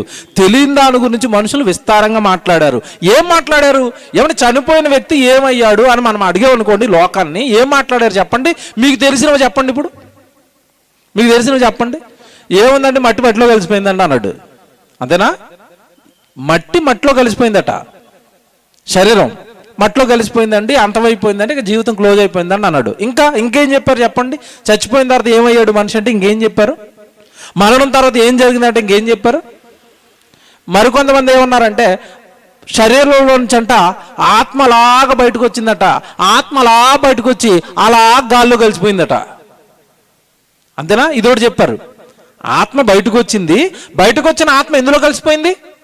గాల్లో కలిసిపోయింది. ఇక్కడ నాకు 2 డౌట్లు అండి. ఇప్పుడు ఏమండి, కలిసిపోయిందన్న ఆత్మ కంటికి కనపడదు, గాలి కంటికి కనపడదు. ఈ కనపడిన 2 కలిసిపోయినాయి నీకు ఎలా కనపడింది? మీరు ఆలోచించారా? ఆత్మ కనపడుతుందండి. పోని మీకు ఇదంతా వద్దండి. ప్రాక్టికల్గా మీరు ఎవరైనా చనిపోతున్న వ్యక్తి దగ్గర, కొన్ని క్షణాల్లో చనిపోతాడన్న వ్యక్తి దగ్గర మీరు నిలబడండి. డాక్టర్ గారు చెప్తారు కదా, ఇంకా రేపో మాపో అంటున్నాడండి అన్నోడి దగ్గర అలా కళ్ళు కాజు కట్టుకుని అలా నిలబడండి. అలా ఊపిరి అలా తీశాడు, అలాగన్నాడు, అలాగ ఆగిపోయింది. ఆగిపోయిందంటే ఏమైపోయాడు? ఇప్పుడు చచ్చిపోయాడు అంటే ఏమైంది? ఇప్పుడు ఆత్మ బయటికి వెళ్ళిపోయింది. ఏమన్నా ఎప్పుడైనా ఎవరికంటికైనా కనపడింది ఆత్మ బయటికి వెళ్ళిపోవడం? డాక్టర్లు చూడండి, హార్ట్ అటాక్ వచ్చినప్పుడు హార్ట్ ఆగిపోయిందని సరికి అలా హార్ట్ ఆగిపోగానే మీరు ఇలా ప్రెస్ చేస్తూ ఉంటారు. దాన్ని ఏదో ట్రీట్మెంట్ అంటారంటే, హార్ట్ దగ్గర ఇలా చేతులు పెట్టి చేయి పెట్టి ఇలా ప్రెస్ చేస్తూ ఉంటారు. ఆ గుండెని మళ్ళా కొట్టుకునేటట్టు చేయడానికి డాక్టర్లు ప్రయత్నిస్తూ ఉంటారు. ఏమన్నా సిపిఆర్ రైట్, సిపిఆర్. విచిత్రం ఏంటంటే దాన్ని మన ఈ మధ్యకాలంలో కేటీఆర్ గారు కూడా చేశారు. అంటే అందరికీ నేర్పాలని, అందరు గుండెలు ఆగిపోతున్నాయి కదా, ఇది నేర్చుకోండి, పంపు కొట్టుకోండి, ఏమన్నా మీ అదృష్టం ఉంటే మళ్ళా లేస్తుంది. ఇది నేనే నేర్చుకుంటున్నానని కేటీఆర్ గారు కూడా నేర్చుకుని అందరి ముందు, పబ్లిక్ ముందు ఆయన ప్రెస్ చేసి చూపించారు.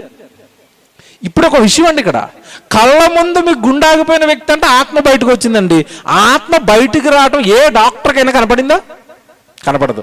ఇప్పుడు మరి ఆత్మ గాల్లో కలిసిపోయింది అన్న మాట నిజమా అబద్ధమా? పచ్చి అబద్ధం. రెండోది పోయింది. ఒకటి మట్టిలో కలిసిపోయింది అన్నాడు, ఒకటి ఆత్మ వచ్చి గాలిలో కలిసింది అన్నాడు. ఇప్పుడు మూడోడి దగ్గరికి వచ్చాను. మూడో వాదన ఏంటి? చచ్చిపోయిన వ్యక్తి దెయ్యం అయిపోయి వాడింటి చుట్టూనే తిరుగుతున్నాడు అన్నారు. అవునా? చచ్చిపోయిన వ్యక్తి ఏమయ్యాడట? దెయ్యం అయిపోయాట. కోరికలు తీర్చుకోవడానికి ఇంటి చుట్టూ తిరుగుతున్నాడట, పిల్లర్స్ వేసాడట, గోడలు కట్టాడట, స్లాబ్ పడకుండా చచ్చిపోయాడట. ఆ స్లాబ్ వేయడానికి ఆ గోడల చుట్టూ తిరుగుతున్నాడట. ఇది చెప్పలేదండి కథలు మనకి. మీకు మాట్లాడుతాను ఇక్కడ, మీకు ఎంత నవ్వేస్తుందంటే, ఇప్పుడు దెయ్యం అవుతారు అని చెప్పారండి. దెయ్యం అవుతారని ఎవరు దెయ్యాలు అవుతారని చెప్పారు ఇంతకాలం మనకంటే? దెయ్యం అనగానే ఎవరిని చూపించారు? స్త్రీలనే చూపించారు. దెయ్యం స్త్రీలే అవుతారట. వాళ్ళు కూడా తెల్ల చీరలే కట్టుకుంటారట, యూనిఫామ్. ఎందుకో మరి ఈ స్త్రీల సమాజం వాళ్ళు ఎప్పుడు ధారణ చేయలేదండి ఆ సినిమా వాళ్ళ ముందు. మమ్మల్ని ఎందుకురా దెయ్యం చేసేవని మా మనోభావాలు దెబ్బతీశారని ఒక్కడెళ్ళి ధారణ చేశారండి సినిమా వాళ్ళ దగ్గర. ఎరా ఆడవాళ్ళే దెయ్యాలను ఎందుకు చేస్తున్నారా, నువ్వు మగవాడు కదా, నువ్వు దెయ్యం అవ్వా అని అడిగారు? ఒక్కడైనా అడగరు. వీళ్ళందరికీ పితామహుడండి విఠలాచార్య. వాడు చెప్పాడండి చచ్చిపోయినాడు, ఇదిగో మోహినీదేవి అయిపోయాడని, జగన్మోహినీదేవి అయిపోయిందని. ఆడు మొదలెట్టాడు దెయ్యాలు కదా. అక్కడ నుంచి ఈ రోజున రామ్ గోపాల్ వర్మ వరకు ఏమంటే ఈ దెయ్యాన్ని దృశ్యరూపకంగా చూపించి దెయ్యం అనగానే తెల్లబట్టలు వేసుకుంటుందని అందరి మనసులో పెట్టేశారు. అందుకే అర్ధరాత్రి నడుచుకుంటూ వెళ్తున్నప్పుడు ఎక్కడ తెల్లగా కనబడింది అనుకోండి, వెనక పరిగెడతాడు వీడు. ఎందుకు? దెయ్యం అనగానే తెల్లగా ఉంటుంది. నల్ల చీర కట్టుకోదా, ఎర్ర చీర కట్టుకోదా, బ్లూ చీర కట్టుకోదా? సినిమాల్లో చూసి చూసి చూసి చూసి అండి చీకట్లో ఏ తెల్ల కనబడా దెయ్యం. ఇక చెట్టు మీద కూర్చుంటుందట, చెట్టుకి కాళ్ళు ఏలాడేసుకుని కిందకి తల వేసుకుని ఉంటుందట, మంట కాగుతూ ఉంటుందట. బబ్బబ్బా ఎన్ని కథలు రాశారండి. మీకు చెప్తాను ఇప్పుడు. చచ్చిపోయిన తర్వాత దెయ్యం అవుతారన్నది పచ్చి అబద్ధం అండి. ఎందుకు అబద్ధం అంటే మీకు మాట చెప్పనండి. భూమి మీద అండి 90 ఏళ్ల బామ్మ చచ్చిపోయే ముందు కూడా అమ్మ నీ కోరికలన్నీ తీరిపోయినాయి అంటే ఏమంటది చెప్పండి? అన్నీ అయిపోయినాయి నాయన, హ్యాపీగా వెళ్ళిపోతున్నాను అంటదా? లేదు నాయన మనవడి పెళ్లి చూడాలనుకున్నాను అంటదా? 90 ఏళ్ల బామ్మ కూడా కోరికలన్నీ తీరక చచ్చిపోతే, కోరికలు తీరక చచ్చిన వాళ్ళందరూ దెయ్యాలు అవుతారంటే చచ్చిన ప్రతి ఒక్కడు ఏమవ్వాలి? ఇప్పుడు దెయ్యం అయిపోవాలి. ఒకవేళ చచ్చిన ప్రతి ఒక్కడు దెయ్యం అయ్యాడు అనుకోండి, ఇప్పుడు బ్రతుకున్న మనుషులు ఎక్కువ ఉంటారా, దెయ్యాలు ఎక్కువ ఉంటాయా? ఎందుకు? మీ కుటుంబంలోనే 4-5 చనిపోయి ఉంటారు. వెనక్కి ఆలోచించండి. ఇప్పుడు మీ తాత, మీ మామ, మీ ముత్తాత వీళ్ళందరూ దెయ్యం అయిపోయి మీ ఇంట్లోనే ఉన్నారనుకోండి, ఇప్పుడు మీరు సరిపోదు ఇక. అంతే కదండి. చచ్చిపోయిన వాళ్ళు ఎక్కువ మంది కదండి, బ్రతుకున్న వాళ్ళు తక్కువ కదండి. వాళ్ళందరూ దెయ్యాలు అయిపోతే పరిస్థితి ఏంటి? బుద్ధిహీనులు ఎలా మాట్లాడారట? విస్తారంగా మాట్లాడతాం, విస్తారంగా మాకు తెలిసినట్టుగా మాట్లాడతాం. షటాప్ అంటున్నాడు దేవుడు. మీకేం తెలియదు, మీకు బుద్ధిహీనంగా మాట్లాడుతున్నారు.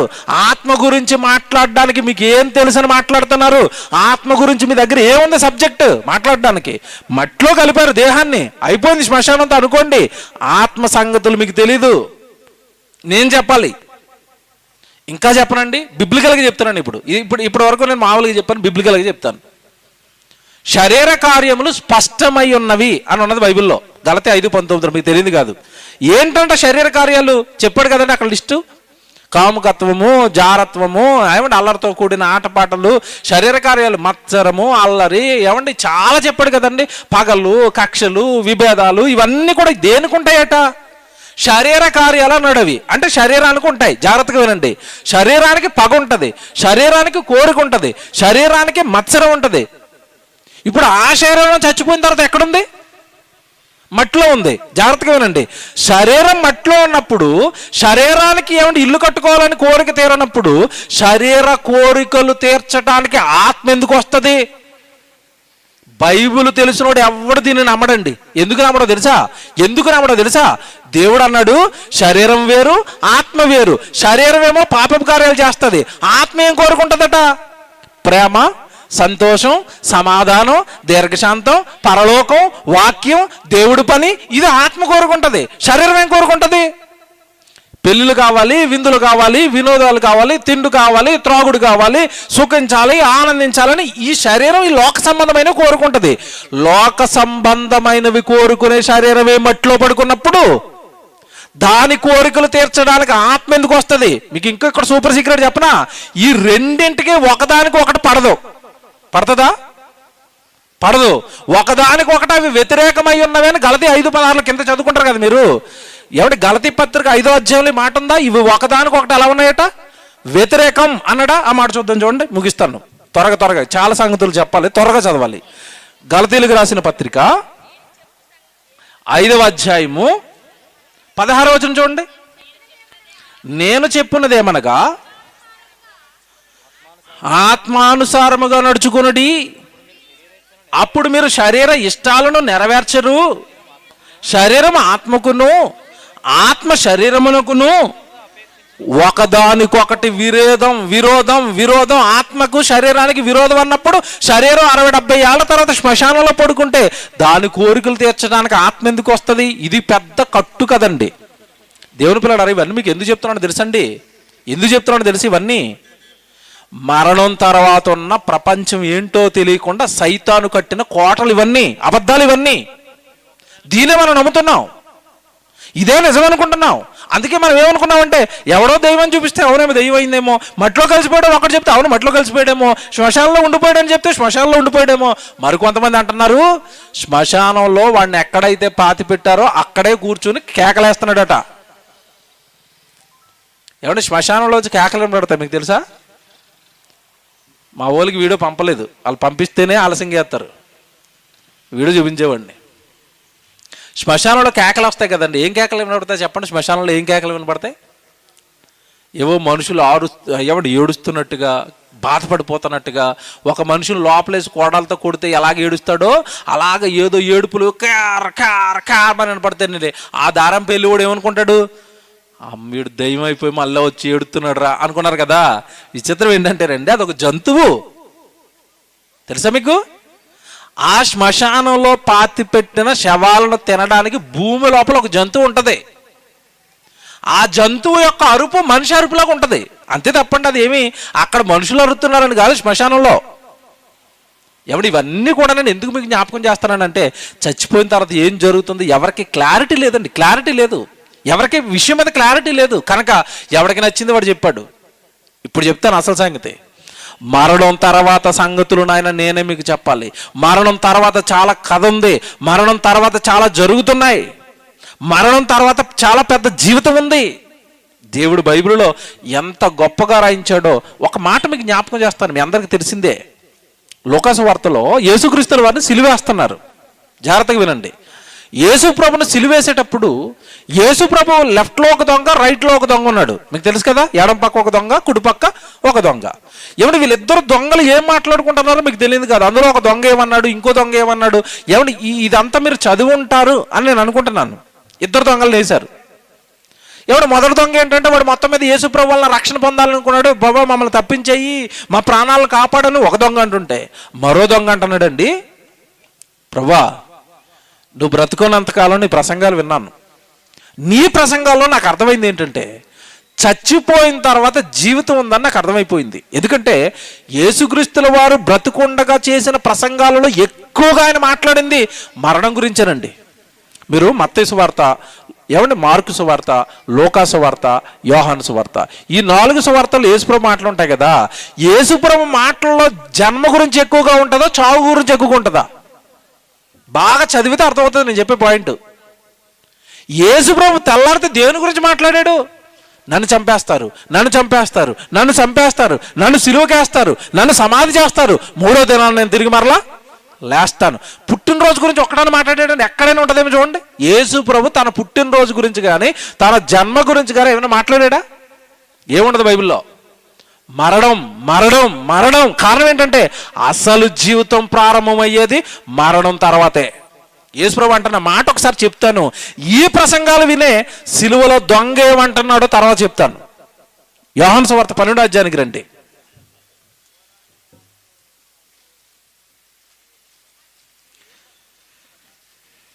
ఇరవై 23 చూద్దాం. యోహాను సువార్త 12వ అధ్యాయము 23. అందుకు యేసు వారితో ఇట్లనను, అందరు చూస్తున్నారండి. యోహాను సువార్త 12వ అధ్యాయము 23 చదువుతున్నారు. ఏం జరిగింది ఇక్కడ సందర్భం చెప్పాలి కదా ముందు. యేసుక్రీస్తుల వారిని చూడడానికి అంటే గ్రీసు దేశం నుంచి జ్ఞానులు వచ్చారు, స్కాలర్స్ వచ్చారు. అయ్యో మీ ప్రభు గురించి మేము విన్నాము, అద్భుతాలు చేస్తున్నాడట కదా, సూచక్రియలు చేస్తున్నాడట కదా, కుంటోళ్ళకి కాళ్ళు ఇస్తున్నాడట, గుడ్డోళ్ళకి కళ్ళు ఇస్తున్నాడట, అసలు అంత గొప్పగా ఆయన గురించి ప్రచారం జరుగుతుంది, దేశం అంతా యేసు యేసు యేసు అని యేసుక్రీస్తుల వారి గురించి మాట్లాడుతున్నారు కదా, ఆయన ఒకసారి మేము చూడాలనుకుని గ్రీసు దేశం నుంచి వచ్చాము అని కొంతమంది జ్ఞానులు వచ్చారు యేసు ప్రభుని చూడడానికి. యేసు ప్రభుని చూడడానికి జ్ఞానులు వస్తే శిష్యులు వెళ్ళి చెప్పారు, ప్రభా మిమ్మల్ని చూడడానికి జ్ఞానులు వచ్చారని. అప్పుడు యేసు ఏమంటున్నాడు తెలుసండి, ఇప్పుడు చదవండి అది 23. అందుకు యేసు వారితో ఇట్లనెను, మనుష్య కుమారుడు మహిమ పొందవలసిన గడియ వచ్చి ఉన్నది. ఏమంటే వాళ్ళు వచ్చి యేసు ప్రభుని చూస్తామన్నారు. ఈయనేమంటున్నాడు దానికి, మనుష్య కుమారుడు మహిమ పొందవలసిన గడి వస్తుంది. అంటే యేసుకు మహిమ ఎప్పుడు వచ్చింది? అసలైన మహిమ చెప్పండి. చనిపోయి తిరిగి లేచిన తర్వాత వచ్చింది మహిమ. అయ్యో బాబోయ్, యేసు తిరిగి లేచాడంటండి. చనిపోయిన మనిషి తిరిగి లేస్తాడా? యూదులు కుట్ర చేసి, ఆ రోజున్న రోమ ప్రభుత్వం కుట్ర చేసి చంపి సమాధి చేసి, ఒకవేళ సమాధుల్లో నుంచి ఆయన ఎవరైనా ఎత్తుకుపోతారేమోనని సమాధికి కూడా కాపలా పెట్టారు, యేసు సమాధికి. ఏమంటే ప్రపంచంలోనండి సమాధికి కాపలా పెట్టించుకున్న ఒకే ఒక్కడండి యేసుప్రభు అండి. ఎవరి సమాధికైనా కాపలా ఉంటుందా? యేసు సమాధి కాపలా పెట్టారు. ఎందుకు? శిష్యులు వచ్చి ఎత్తుకెళ్ళిపోతారేమోనని. సమాధి చేసి రాడు అడ్డం పెట్టేయంగానే ఆ సమాధులను బద్దలు కొట్టుకుని యేసుక్రీస్తుల వారు ఏం చేశాడు? తిరిగి లేచాడు. అది అసలు మహిమ. ఇప్పుడు మిమ్మల్ని అడుగుతున్నాను, నాకైనా మీకైనా మన అందరికి అసలు మహిమ ఎప్పుడో తెలుసండి? మీరు నిజంగా ప్రభువుని నమ్మి భూమి మీద ప్రభు బ్రతకమన్నట్టుగా బ్రతికితే రెండో రాకళ్ళు వచ్చి ఆయన మిమ్మల్ని సమాధులలో ఉన్న మిమ్మల్ని కూడా బద్దలు కొట్టుకుని లేపుతాడు. అది మనం మహిమ పొందవలసిన దినం మంది. ఇప్పుడు ఆయన అంటున్నాడు, మనుష్య కుమారుడు మహిమ పొందవలసిన గడియ వచ్చి ఉన్నది. ఇది అర్థం కావడానికి 24లో ఒక ఉదాహరణ చెప్తున్నాడు. 24 వచనంలో ఏంటో ఉదాహరణ? గోధుమ గింజ భూమిలో పడి చావకుండిన ఎడల అది ఒంటిగానే ఉండును. గింజ చావకు మునుపు ఎలాగుంటుందట? ఒంటిగా ఉంటది. చచ్చిపోయిన తర్వాత ఏమవుతుంది? గింజ విస్తారంగా ఫలిస్తుంది. ఏంటి? మీ ఇంట్లో మీ చేతిలో నుంచి పడిపోయిన ఒక గింజ మీ ఇంట్లో అలాగే ఒక మూల ఉండిపోయింది అనుకోండి, ఒట్టి గింజ అది. ఆ ఒట్టి గింజ నేలలో పడ్డదనుకోండి, నేలలో పడి చచ్చిపోయింది అనుకోండి, చచ్చిపోయిన తర్వాత గింజకి జీవితం అయిపోయిందా? మళ్ళీ మొలిచిందా? మొలిచింది. గింజే మొలిస్తే, గింజే బ్రతికితే నువ్వు బ్రతకవా, నేను బ్రతకనా? కనుక ఈ గ్రీసు దేశస్తులతో మీరు ఏం చెప్తారంటే, ఇప్పుడు నన్నేం చూస్తారు? 6 అడుగుల దేహం, అందరికీ ఉన్నట్టే 2 కళ్ళు, అందరికీ ఉన్నట్టే 2 కాళ్ళు, అందరికీ ఉన్నట్టే 2 చేతులు, ఈ చేతికి 5 ఏళ్ళు, ఈ చేతికి 5 ఏళ్ళు, ఒక 20 ఏళ్ళు. నన్నేం చూస్తారు? ఇప్పుడేం చూస్తారయ్యా? ఇప్పుడు కాదు నన్ను చూడవలసింది. ఇప్పుడు నేను మహిమ పొందే గడియ దగ్గరలోనే ఉంది. ఇంకేసేస్తారు, సిలువ వేసేస్తారు, నన్ను చంపేస్తారు. ఇక చంపిన తర్వాత నేను తిరిగి లేస్తాను. అలా తిరిగి లేస్తాను అనడానికి కళ్ళ ముందంట ప్రకృతిలో ఒక గోధుమ గింజను పెట్టాడట. మరి ఏ గింజ అయినా సరేనండి, చచ్చిపోయిన తర్వాత గింజ ఏమవుతుందండి? బ్రతుకుతుంది. ఆడపిల్లలు కూరలు వండడానికి చింతపండు వేస్తారు. చింతపండు అలా పిసికి పిసికి పిసికి పిసికి మొత్తం జ్యూస్ లాగేసి చివరికి ఏమెట్టుకుంటారు చేతిలో? ఇక్కలో. పిండి ఆ ఇక్కలను ఏం చేస్తారు? ఇలాగ ఇసిరేస్తారండి. గ్రామాల్లో అయితే ఇలాగ ఇసురుతారు. మీరు చూడండి, గ్రామాల్లో అంత ప్లేస్ ఉంటుంది కదండి, ఇంటి ముందు చాలా స్థలం ఉంటుంది. ఇలా పిసికి ఇక్కడ అలా ఇసురుతారు అంతే. అలా ఇసరబడిన చింతపిక్కండి, అది కలర్ ఎలా ఉంటుందంటే బ్లాక్ కలర్లో ఉంటుంది, మీకు తెలియదు కాదు. ఆ నల్లెక్క అలా పడిపోద్దండి. అలాగేదో వాటర్ వెళ్ళి అలా భూమిలోకి వెళ్ళిపోయింది. అది కొద్ది రోజులకు మీరు చూడండి, అదే పిక్క, నల్ల పిక్క చచ్చిపోయి ఆ పైన నలుపు రంగు అంతా ఊడిపోయి ఏ రంగులోకి మారిపోద్ది? ఇక్క లైట్ గ్రీన్ కలర్, వైట్ కలర్కి మధ్యలో ఉంటుందండి షేడ్, ఆ కలర్లోకి మారిపోయింది ఇక్క. అందులో నుంచి నెమ్మదిగా ఏమొచ్చింది? మళ్ళీ మొలిచింది. ఆ మొలిచిన మొక్కను మీరు కరెక్ట్గా పాతి దాని చుట్టూ కంచేశారనుకోండి, ఆ చిన్న పిక్కే తర్వాత ఏమవుతుంది? చింత చెట్టు అయి కేజీలు చింతపండు ఎత్తుంది మళ్ళీ మీకు. అది చూసారా? ఇంటి ముందున్నప్పుడు చిన్న పిక్కే, దానిని నేలలో వేసి చెట్టు అయిందంటే మళ్ళీ ఏమైంది? ఒరి ఇంత పిక్క ఇంత చెట్టు అయిందండి. ఇంత పిక్కలో నుంచి ఇన్ని కేజీల చింతపండు వచ్చిందండి. మీకు మాట్లాడాను ఇప్పుడు, మీరు ఆశ్చర్యపోతారండి. ఇప్పుడు మన దేహంలో ఉన్నాం కదండి, ఈ దేహంలో ఏముందండి? గట్టిగా నేను పైకి ఎగరాలంటే ఎగరలేను, అంతేనా? కాళ్ళు చేతులు ఎలా పైకి ఎగిరిపోవాలంటే ఎగిరిపోగలుగుతానా? ఎగరలేనండి. మీకు సంగతి చెప్పనండి, మనం సాక్షాత్తు పరలోకంలో ఉన్న కన్న తండ్రిలో నుంచి విడిపోయిన ఆత్మలో మనం. పరలోకంలో ఉన్న దేవుడు ఆత్మ ఎంత ఉంటాడో తెలుసండి. ఆయన ఎంత ఉంటాడో తెలుసా? దేవుడు ఎంత ఉంటాడు అనుకున్నారు? ఆకాశము నా సింహాసనము, భూమి నా పాదపీఠం అన్నాడు కదా.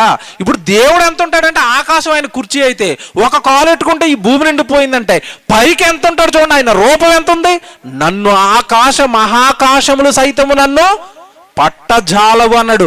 ఆ రూపంలో నుంచి విడిపోయిన నువ్వు చింత పిక్కలో చింత చెట్టు ఎలా దాక్కుందో, ఈ 6 అడుగుల దేహంలో ఆత్మ, అంత పెద్ద ఆత్మ అయిన నువ్వు కూడా ఇరుక్కుని ఉన్నావు. ఇప్పుడు ఎప్పుడు వస్తావు బయటికి? ఎప్పుడు వస్తామండి? మరణం తర్వాత వస్తాం కదా. మరణం తర్వాత బయటకు వస్తాం అన్నప్పుడు అందరూ ఏం కోరుకోవాలి? ప్రభు కొంచెం మాకు మరణం ఇచ్చేస్తే బయటకు వచ్చేస్తాను, పెద్దోడిని అయిపోతాను అనాలి. ఎవడు కోరుకుంటాడండి మరణాన్ని? పౌలు గారు అంటారు ఏమని?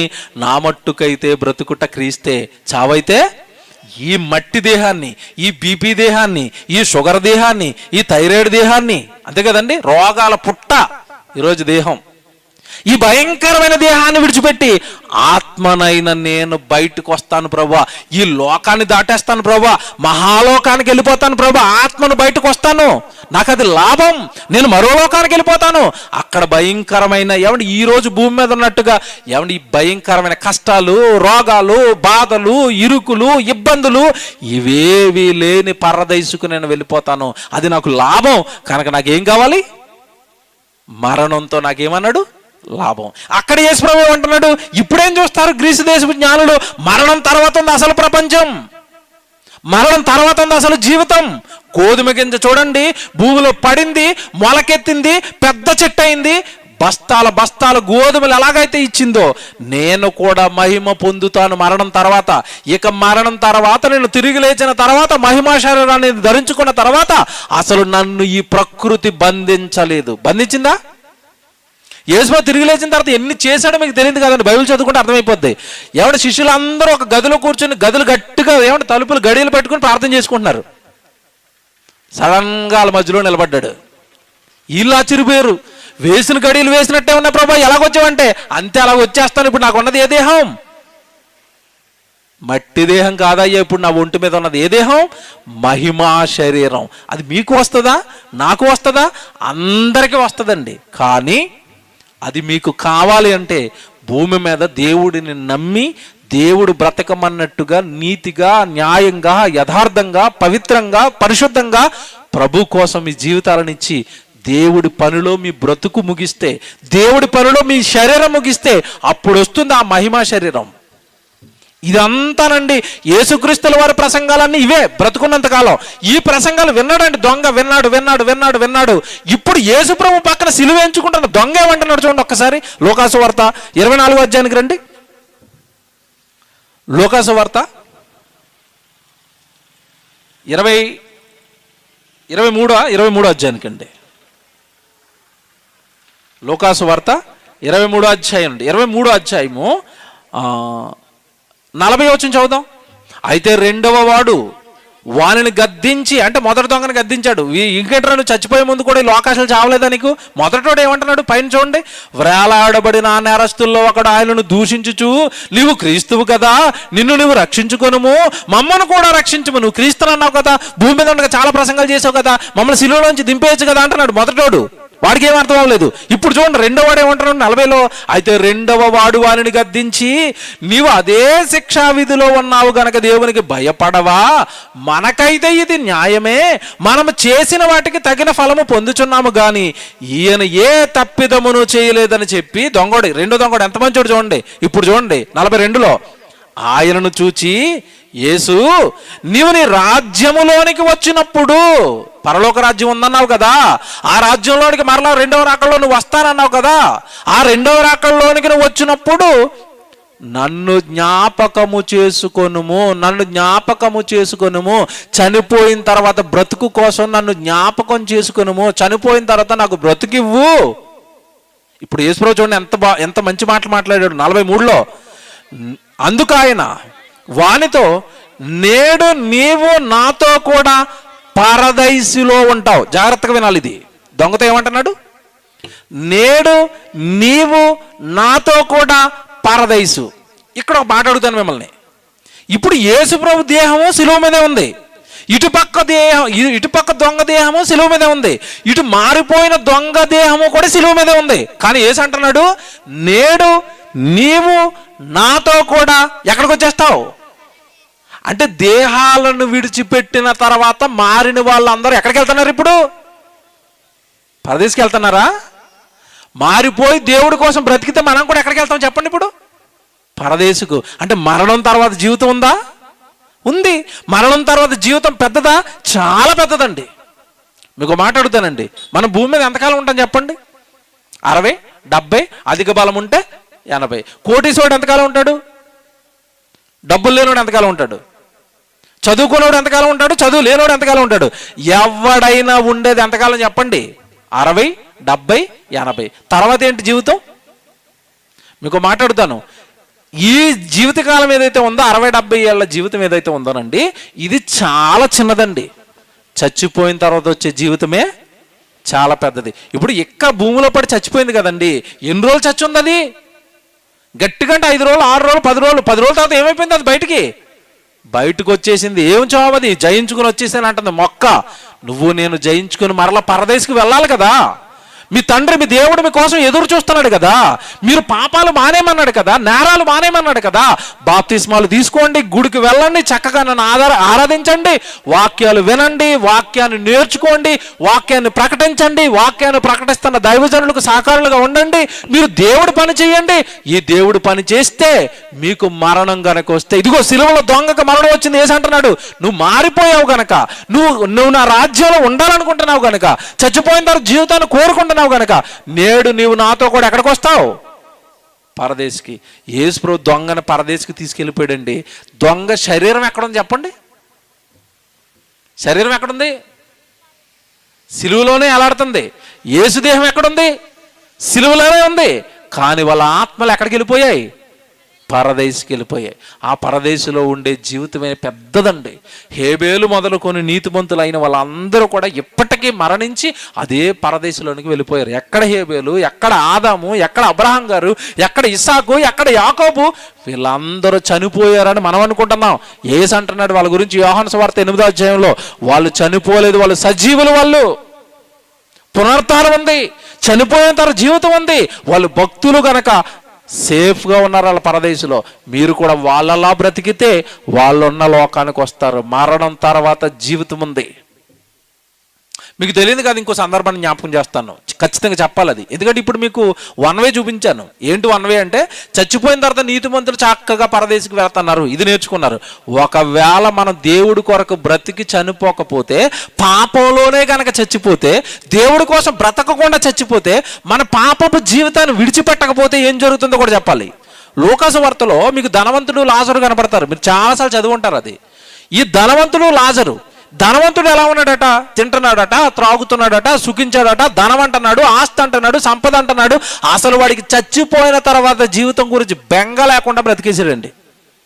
వాళ్ళ ఇంటి వాకటే ఉన్నాడండి లాజరు. భక్తిపరుడు, దేవుడిని నమ్మాడు, తినడానికి తిండి లేదు. ఏమంటే ధనవంతుడిని కాస్త తిండి పెట్టమని అర్థిస్తున్నాడు. ఒంటి మీద ఆరోగ్యం లేదు, ఒంటి నిండా కురుపులు. అలాంటి స్థితిలో కూడా దేవుడిని విడిచిపెట్టక నమ్మకంగా, విశ్వాసంతో, యథార్థంగా, ఎందుకంటే పుట్టించింది దేవుడు కదా. ఈ జీవితం ఏముంది? కొద్దిసేపుట్లో ఈ జీవితం ముగిసిపోద్ది, అసలు జీవితం చచ్చిపోయిన తర్వాత కదా అని పరమార్థం అర్థమైపోయింది లాజర్కి. భక్తి జీవితాన్ని విడిచిపెట్టలేదండి ఎన్ని కష్టాలు వచ్చినా. ఏమంటే లాజర్ లాంటి జీవితం మనకు ఉందనుకోండి, ఎంతమంది గుడికి వస్తారు చెప్పండి? లాజర్ లాంటి జీవితం ఉంటే ఎంతమంది దేవుళ్ళో నిలబడతారు? తినడానికి తిండి లేదు, ఉండడానికి ఇల్లు లేదు, శరీరం నిండా అనారోగ్యం, కుక్కలు వచ్చి కురుపులు నాగుతున్న పరిస్థితుల్లో కూడా భక్తిలో ఉంటారా? మీరు ఆలోచించండి. ఇప్పుడున్న భక్తి ఏంటంటే, ఏదైనా చిన్న శ్రమ వచ్చేసరికి గుడికి రారుగా, కనపడరుగా. మళ్ళా పాస్టర్ గారు వెళ్ళాలి వాళ్ళ దగ్గరికి, ఆ సేవకురాలు వెళ్ళాలి, అమ్మ ఏమైపోయింది గుడికి రావట్లేదు, ఏదోనండి కష్టాలు వస్తే దేవుడి దగ్గర రారా? కష్టాలు వస్తే దేవుడిని విడిచిపెట్టేస్తారా? ఎంత దారుణం అండి ఈరోజు మనిషి. అన్నీ బాగుంటే దేవుడి దగ్గర ఉంటాడట, బాగోకపోతే దేవుడి దగ్గర రాడట. చూస్తాడు అన్ని దేవుడు, లెక్క పెడతాడు అన్ని. నీ భక్తి జీవితాన్ని కొలతేస్తాడు దేవుడు. ఏ స్థితిలో నువ్వు ఎలాగుంటున్నావో అన్ని చూస్తున్నాడు దేవుడు. అన్ని బాగున్నప్పుడు, అన్ని సక్రమంగా ఉన్నప్పుడు దేవుడి సన్నిధిలో ఉండటం కాదు, బాగోకపోయినా దేవుడి దగ్గర ఉండాలి. యోబు జీవితాన్ని జ్ఞాపకం చేసుకోనండి. ముందు పరిస్థితి అంతా బాగుంది, ఒక్క దెబ్బకి సాతాను శోధనకు ఉన్నవన్నీ పోయాయండి. ఆస్తి పోయింది, సంపదలు పోయింది, పిల్లలు పోయింది. యోబు ఏమన్నా దేవుడిని విడిచిపెట్టాడా? ఈ పోయిన తర్వాత యోబు ఏమంటున్నాడు? యెహోవా ఇచ్చెను, యెహోవా తీసుకొనెను, దేవునికి నామమునకు స్తోత్రము కలుగును గాక. అది భక్తి అంటే. ఇచ్చినా దేవుడే ఇస్తాడు, తీసుకున్నా దేవుడే తీసుకుంటాడు. అలా ఉన్నారండి ఈరోజు భక్తి. అదే భక్తిలో ఉన్నాడు ఈ లాజరు. ఒకరోజు చచ్చిపోయాడండి. లాజరు చచ్చిపోయాడు, ధనవంతుడు చచ్చిపోయాడు. ఇద్దరిని పాతి పెట్టేశారు. అంటే ధనవంతుడి దేహం ఎక్కడుంది ఇప్పుడు? భూమి మీద ఉంది. లాజరు దేహం ఎక్కడుంది ఇప్పుడు? భూమి మీద ఉంది. కానీ చచ్చిపోయిన తర్వాత ఏం జరిగిందో ఒక్కసారి బైబిల్ విప్పండి. వాళ్ళిద్దరూ చచ్చిపోయారు, దేహాలను భూమి మీద పాతి పెట్టారు. కానీ తర్వాత ఏం జరుగుతుందో చూడండి. లూకాసు వార్త 16వ అధ్యాయము 25వ వచనం. లూకాసు వార్త 16వ అధ్యాయము 25వ వచనం చాలా జాగ్రత్తగా చూడాలి. అందుకు అబ్రహాము, కుమారుడా, ధనవంతుడితో అంటున్నాడు, నీవు నీ జీవితకాలమందు నీకిష్టమైనట్టుగా సుఖమును అనుభవించితివి, అలాగునే లాజరు కష్టమును అనుభవించిన భూమి మీద దేవుడి కోసం. కష్టము చేసిన జ్ఞాపకం చేసుకున్నాము. ఇప్పుడైతే వాడు ఇక్కడ నెమ్మది పొందుచున్నాడు. జాగ్రత్తగా వినండి. మరణం తర్వాత నెమ్మది ఎవరికి? లాజరుకి. ఎందుకు నెమ్మది? ఎందుకు నెమ్మదట? వాడు భూమి మీద కష్టపడ్డాడని ఒక్కసారి జ్ఞాపకము చేసుకో. అంటే భూమి మీద నువ్వు దేవుడి కోసం కష్టపడితే మరణం తర్వాత ఏమొస్తుంది? నీకు నెమ్మది వస్తుంది. గుడికి రావడానికే బద్ధకం అయితే అసలు దేవుడి కోసం ఎక్కడ కష్టపడతారు చెప్పండి? గుడికి రావడానికే బద్ధకం చాలా మందికి, గుడికే సరిగా రారు. ఇంకెక్కడ కష్టపడతారండి దేవుడి కోసం? ఏమండి ఈరోజు మీటింగ్ జరుగుతుందండి. ఏమండి మీరు ఉదయకాలం ఈరోజు ఎండ ఎలా ఉందో మీకు తెలియదు కాదు. మండు టెండలో ఈ స్టేజ్ కట్టారండి మా పిల్లలు, మా చర్చి పిల్లలు, యవనస్తులు అందరూ. మండు టెండలో స్టేజ్ చేశారు. ఎండలోనంటే ఆరు బయట వచ్చిన మీ అందరికీ భోజనాలు ఉండారు, చెమట కార్చారు, అలిసిపోయారు. బయటకు రాలేక ఎండను చూసి లోపలే ఇరుక్కుపోతాను ఈ పరిస్థితుల్లో. వాళ్ళు ఎందుకు కష్టపడ్డారు తెలుసండి? బైబిల్ నేర్పించాం. ఎలాగో తెలుసా? భూమి మీద దేవుడి కోసం మనం కష్టపడితే మరణం తర్వాత మనం ఏం పొందుతాం? నెమ్మది. లాజర్ అదే, భూమి మీద నా కోసం కష్టం అనుభవించాడు లాజర్, జ్ఞాపకం చేసుకున్నాము. అందుకు వాడు ఇక్కడ ఏమవుతున్నాడట? నెమ్మది పొందుతున్నాడు. ఇప్పుడు వాడి గురించి ఏం చెప్తున్నాడు చూడండి. తర్వాత వెంటనే అక్కడ నీవు యాతన పొందుచున్నావు, నీవు యాతన పొందుతున్నాడు. ఇంతకీ ధనవంతుడికి యాతన ఎందుకు వచ్చింది నాకు చెప్పాలి. ఎందుకు వచ్చింది? భూమి మీద ఉన్నంతకాలం తిన్నాడట, త్రాగాడట, సుఖించాడట. ఇంకేముందలే అండి, బ్రతుకున్నంతకాలమే కదా తినాలి, బ్రతుకున్నంతకాలమే కదా త్రాగాలి. ఇంతేనా? ఏమండి తిండి విషయంలో ఎంత దారుణంగా ఆలోచిస్తారో మాట చెప్తాను ఇప్పుడు మీకు. తీరని రోగాలు వస్తాయండి కొంతమందికి, ఇంక బ్రతకడం. ఏదో క్యాన్సర్ వచ్చింది, డాక్టర్ దగ్గరికి వెళ్ళారు. ఫైనల్ స్టేజ్ అండి, మరి లేట్ చేశారు రావడం, క్యాన్సర్ ఫైనల్లో ఉంది, ఇంక మీకు దగ్గరికి వచ్చింది అన్నాడు అనుకోండి. అన్నప్పుడే డాక్టర్ మాట చెప్తాడండి. ఏం చెప్తాడు? తగ్గే పరిస్థితులు ఉన్నాయనుకోండి, కొన్ని మానేయమంటాడు. గోంగూర తినకండి, ఏమండి బంగాళదుంప తినకండి, ఏమండి ఏమైనా నాన్ వెజ్ తినకండి, కొన్ని తినద్దు అన్నాడు అనుకోండి. ఏదో కొంచెం ఆశలు ఉన్నట్టు. డాక్టర్ గారికి అన్నీ తినేయండి అన్నాడు అనుకోండి, పరిస్థితి ఏంటి? డాక్టర్ అన్నీ తినేయండి అన్నాడంటే ఇంకా అయిపోయినట్టే. అంటే ఇప్పుడు డాక్టర్ కూడా ఎలాగ ఆలోచిస్తున్నాడంటే, ఈడు ఎలాగో కొద్ది రోజుల్లో చచ్చిపోతాడు కనుక చనిపోయే ముందు ఏం చేయాలి? నువ్వు శుభ్రంగా తినేరా. ఇంటికి వచ్చిన తర్వాత డాక్టర్ గారు వాళ్ళ చెవులో కూడా వేస్తాడు కదా, బంధువుల చెవులో. ఇంక మీ ఓడి చివరిలో ఉన్నాడని ఏం కావాలంటే పెట్టేసుకోండి అన్నాడు అనుకోండి. ఇంటికి వచ్చిన తర్వాత ఏమంటారు? ఒరే ఏం కావాలరా, మటన్ తింటావా, బిర్యానీ తింటావా, మందు ఏమైనా తాగేస్తావా? మేము ఎంతకాలం తాగొద్దన్నాం కదా, చెప్పు ఏ బ్రాండ్ కావాలంటే ఆ బ్రాండ్ తెచ్చేస్తాం, ఎందుకు ఎలా పోతావు కదా. అంతేనా? డాక్టర్ తినేమంటున్నాడు, బంధువులు తినేమంటున్నారు. అంటే ఇంతకీ ప్రపంచం ఎలా ఆలోచిస్తుంది? చచ్చిపోయే ముందు ఏం చేసి చచ్చిపోవాలి? రేపు చనిపోదము గనుక. యెషయా గ్రంథం 22:13 ఉండదు. యెషయా గ్రంథం చూడండి, మనుషులు ఎలా ఆలోచిస్తారో దేవుడు చెప్తున్నాడు. యెషయా గ్రంథం, కొరింథీ పత్రికలో చూస్తారా? ఇదే మాట పౌలు గారు చెప్తారండి. కొరింథీ పత్రికలో బాగుంటుంది. కొరింథీయులకు రాసిన మొదటి పత్రిక 15వ అధ్యాయానికి రండి. కొరింథీయులకు రాసిన మొదటి పత్రిక 15వ అధ్యాయము 32 చూడండి. 32 కొరింథీయులకు రాసిన మొదటి పత్రిక 15వ అధ్యాయము 32వ వచనం. మనుష్య రీతిగా నేను ఎఫెసులో మృగములతో పోరాడిన ఎడల నాకు లాభమేమి, మృతులు లేపబడని ఎడల. చూసారా ఎలా మాట్లాడుతున్నాడు? మృతులు లేపబడని ఎడల, చచ్చిపోయిన తర్వాత జీవితం లేకపోతే నేనెందుకు ఎఫెసులో మృగాలతో పోరాడతాను, నేనెందుకు నా ఆస్తి అంతా వదిలేస్తాను, నేనెందుకు గ్రామాన్ని వెళ్ళి సువార్త చెప్తాను, నేనెందుకు యేసుక్రీస్తుల వారి కోసం దెబ్బలు తింటాను, నేనెందుకు జైలు పాలైపోతాను, నేనెందుకు నా జీవితాన్ని నాశనం చేసుకుంటాను, చనిపోయిన తర్వాత బ్రతుకుంది గనక కష్టపడుతున్నాను. నేను అమాయకుడిని కాదు, పౌలునైనా నేను వివాహం వద్దు అనుకున్నాను, పిల్లలు వద్దు అనుకున్నాను, సుఖాలు కోరుకోలేదు, సంతోషాలు కోరుకోలేదు, ఆస్తులు కోరుకోలేదు, ఏమీ కోరుకోకుండా సర్వం ఏమంటే విడిచిపెట్టి ప్రభు కోసం అష్ట కష్టాలు పడుతున్నాను. నేను దేనికోసం అనుకుంటున్నారు? చనిపోయిన తర్వాత బ్రతుకుంది, భూమి మీద దేవుడి కోసం కష్టపడితేనే ఆ బ్రతుకు దక్కుతుంది. చూడండి ఎంత బాగా చెప్తున్నాడు చూడండి. ఎఫెసులో నేను మృగములతో పోరాడిన ఎడల నాకు లాభమేమి, మృతులు లేపబడని ఎడల రేపు చనిపోదము గనుక తిందము త్రాగుదము. చూసారా, రేపు ఎలాగో చచ్చిపోతాం కనుక ఏం చేయాలట?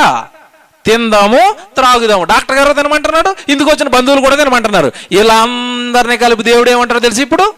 తిందము, రేపు చనిపోదము గనక తిందము త్రాగుదము. 33లో స్టార్టింగ్లో ఏమన్నా చూడండి అక్కడ, మోసపోకుడి. అంటే తిందాం త్రాగుదాం, తిని తాగి చచ్చిపోదాం అనుకునే వాళ్ళందరూ ఏమైపోతున్నారట? ఆ మోసాన్ని తెరిపించడానికే ఈ సభ. మోసపోతున్నారు. తినాలి తినాలి తినాలి. ఏమండి ఈరోజు ఏం వారం? మంగళవారం కదా. ఏమండి ఈ మంగళవారం ఇలా కాస్త రోడ్డు మీదకి వెళ్ళి ఇలా తిరగగానే ఇక్కడ ఏం జరుగుతుంది? మూల మీద ఏంటది?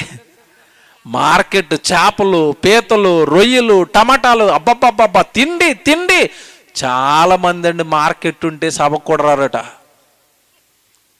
అంటే మాకు బెండకాయలు దొండకాయలు ఉంటే దేవుడు కూడా అవసరం లేదు, యేసుప్రభువు అవసరం లేదు. మాకు బెండకాయలు దొండకాయలు చాలు, అంతేనా? గోంగూర టమాటాలు ఉంటే చాలు, బతికేస్తాం, యేసుప్రభువు అవసరం లేదు. ఎంత దారుణం అండి! తినడానికి ఇంత కట్టుబానిసలు అయ్యారటి.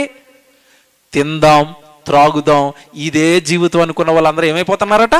మోసపోతున్నారు. నేను చెప్పలేదు, బైబిల్లో దేవుడు చెప్తున్నాడు మీరు మోసపోతున్నారు. ఇది కాదు 60-70 ఏళ్ళు కాదు జీవితం, అసలు దొంగ తర్వాత. ఆ జీవితాన్ని సంపాదించడానికి ఇప్పుడు మీరు ఏం చేస్తున్నారు? ఇదిగో మేము సభలు పెడుతున్నాం, మేము కష్టపడుతున్నాం. ఏమని సభలు పెట్టడానికి ఏమన్నా అరిగారు డబ్బులు ఖర్చు పెట్టేసాడు, 1000 రూపాయలు. ఎందుకు పెడుతున్నారు అనుకుంటున్నారు? ఇదంతా మాకు జీవం కావాలి, చచ్చిపోయిన తర్వాత దేవుడు మమ్మల్ని లేపాలి, ఏదో ఒక కార్యాలు చేసుకుంటేనే తప్ప దేవుడు మరణం తర్వాత ఉన్న మరో ప్రపంచంలోనికి మమ్మల్ని తీసుకుని వెళ్ళడు దేవుడు. మనకు అర్థమైతే మన జీవితం ఇలాగే ఉంటుందండి. మనకు అర్థమైతే ఇలాగే ఉంటుంది. ప్రసంగి గ్రంథం, ముగిస్తాను. ప్రసంగి గ్రంథం చివరి మాట చూడండి. ప్రసంగి గ్రంథం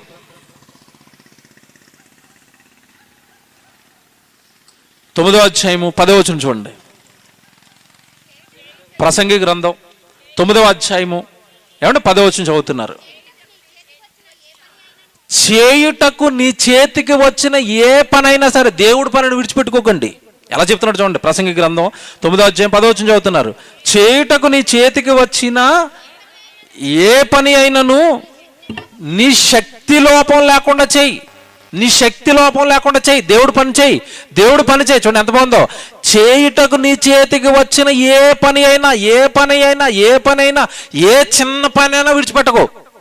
వంట చేసే పనా, వంటకు కూరగాయలు తెచ్చే పనా, స్టేజ్ వేసే పనా, సౌండ్ పెట్టే పనా, ఏమైనా వీడియోలు చేసే పనా, లేదా నువ్వు ఏ పని చేస్తున్నావు, ఏ పని అయినా అన్నాడు. చూసారా, దేవుడి కోసం ఏ పని చేసినా దేవుడి జ్ఞాపకాల్లోకి వెళ్ళిపోతాం. ఎందుకంటే బైబిల్లో ఒక మంచి వాగ్దానం ఇచ్చాడు దేవుడు.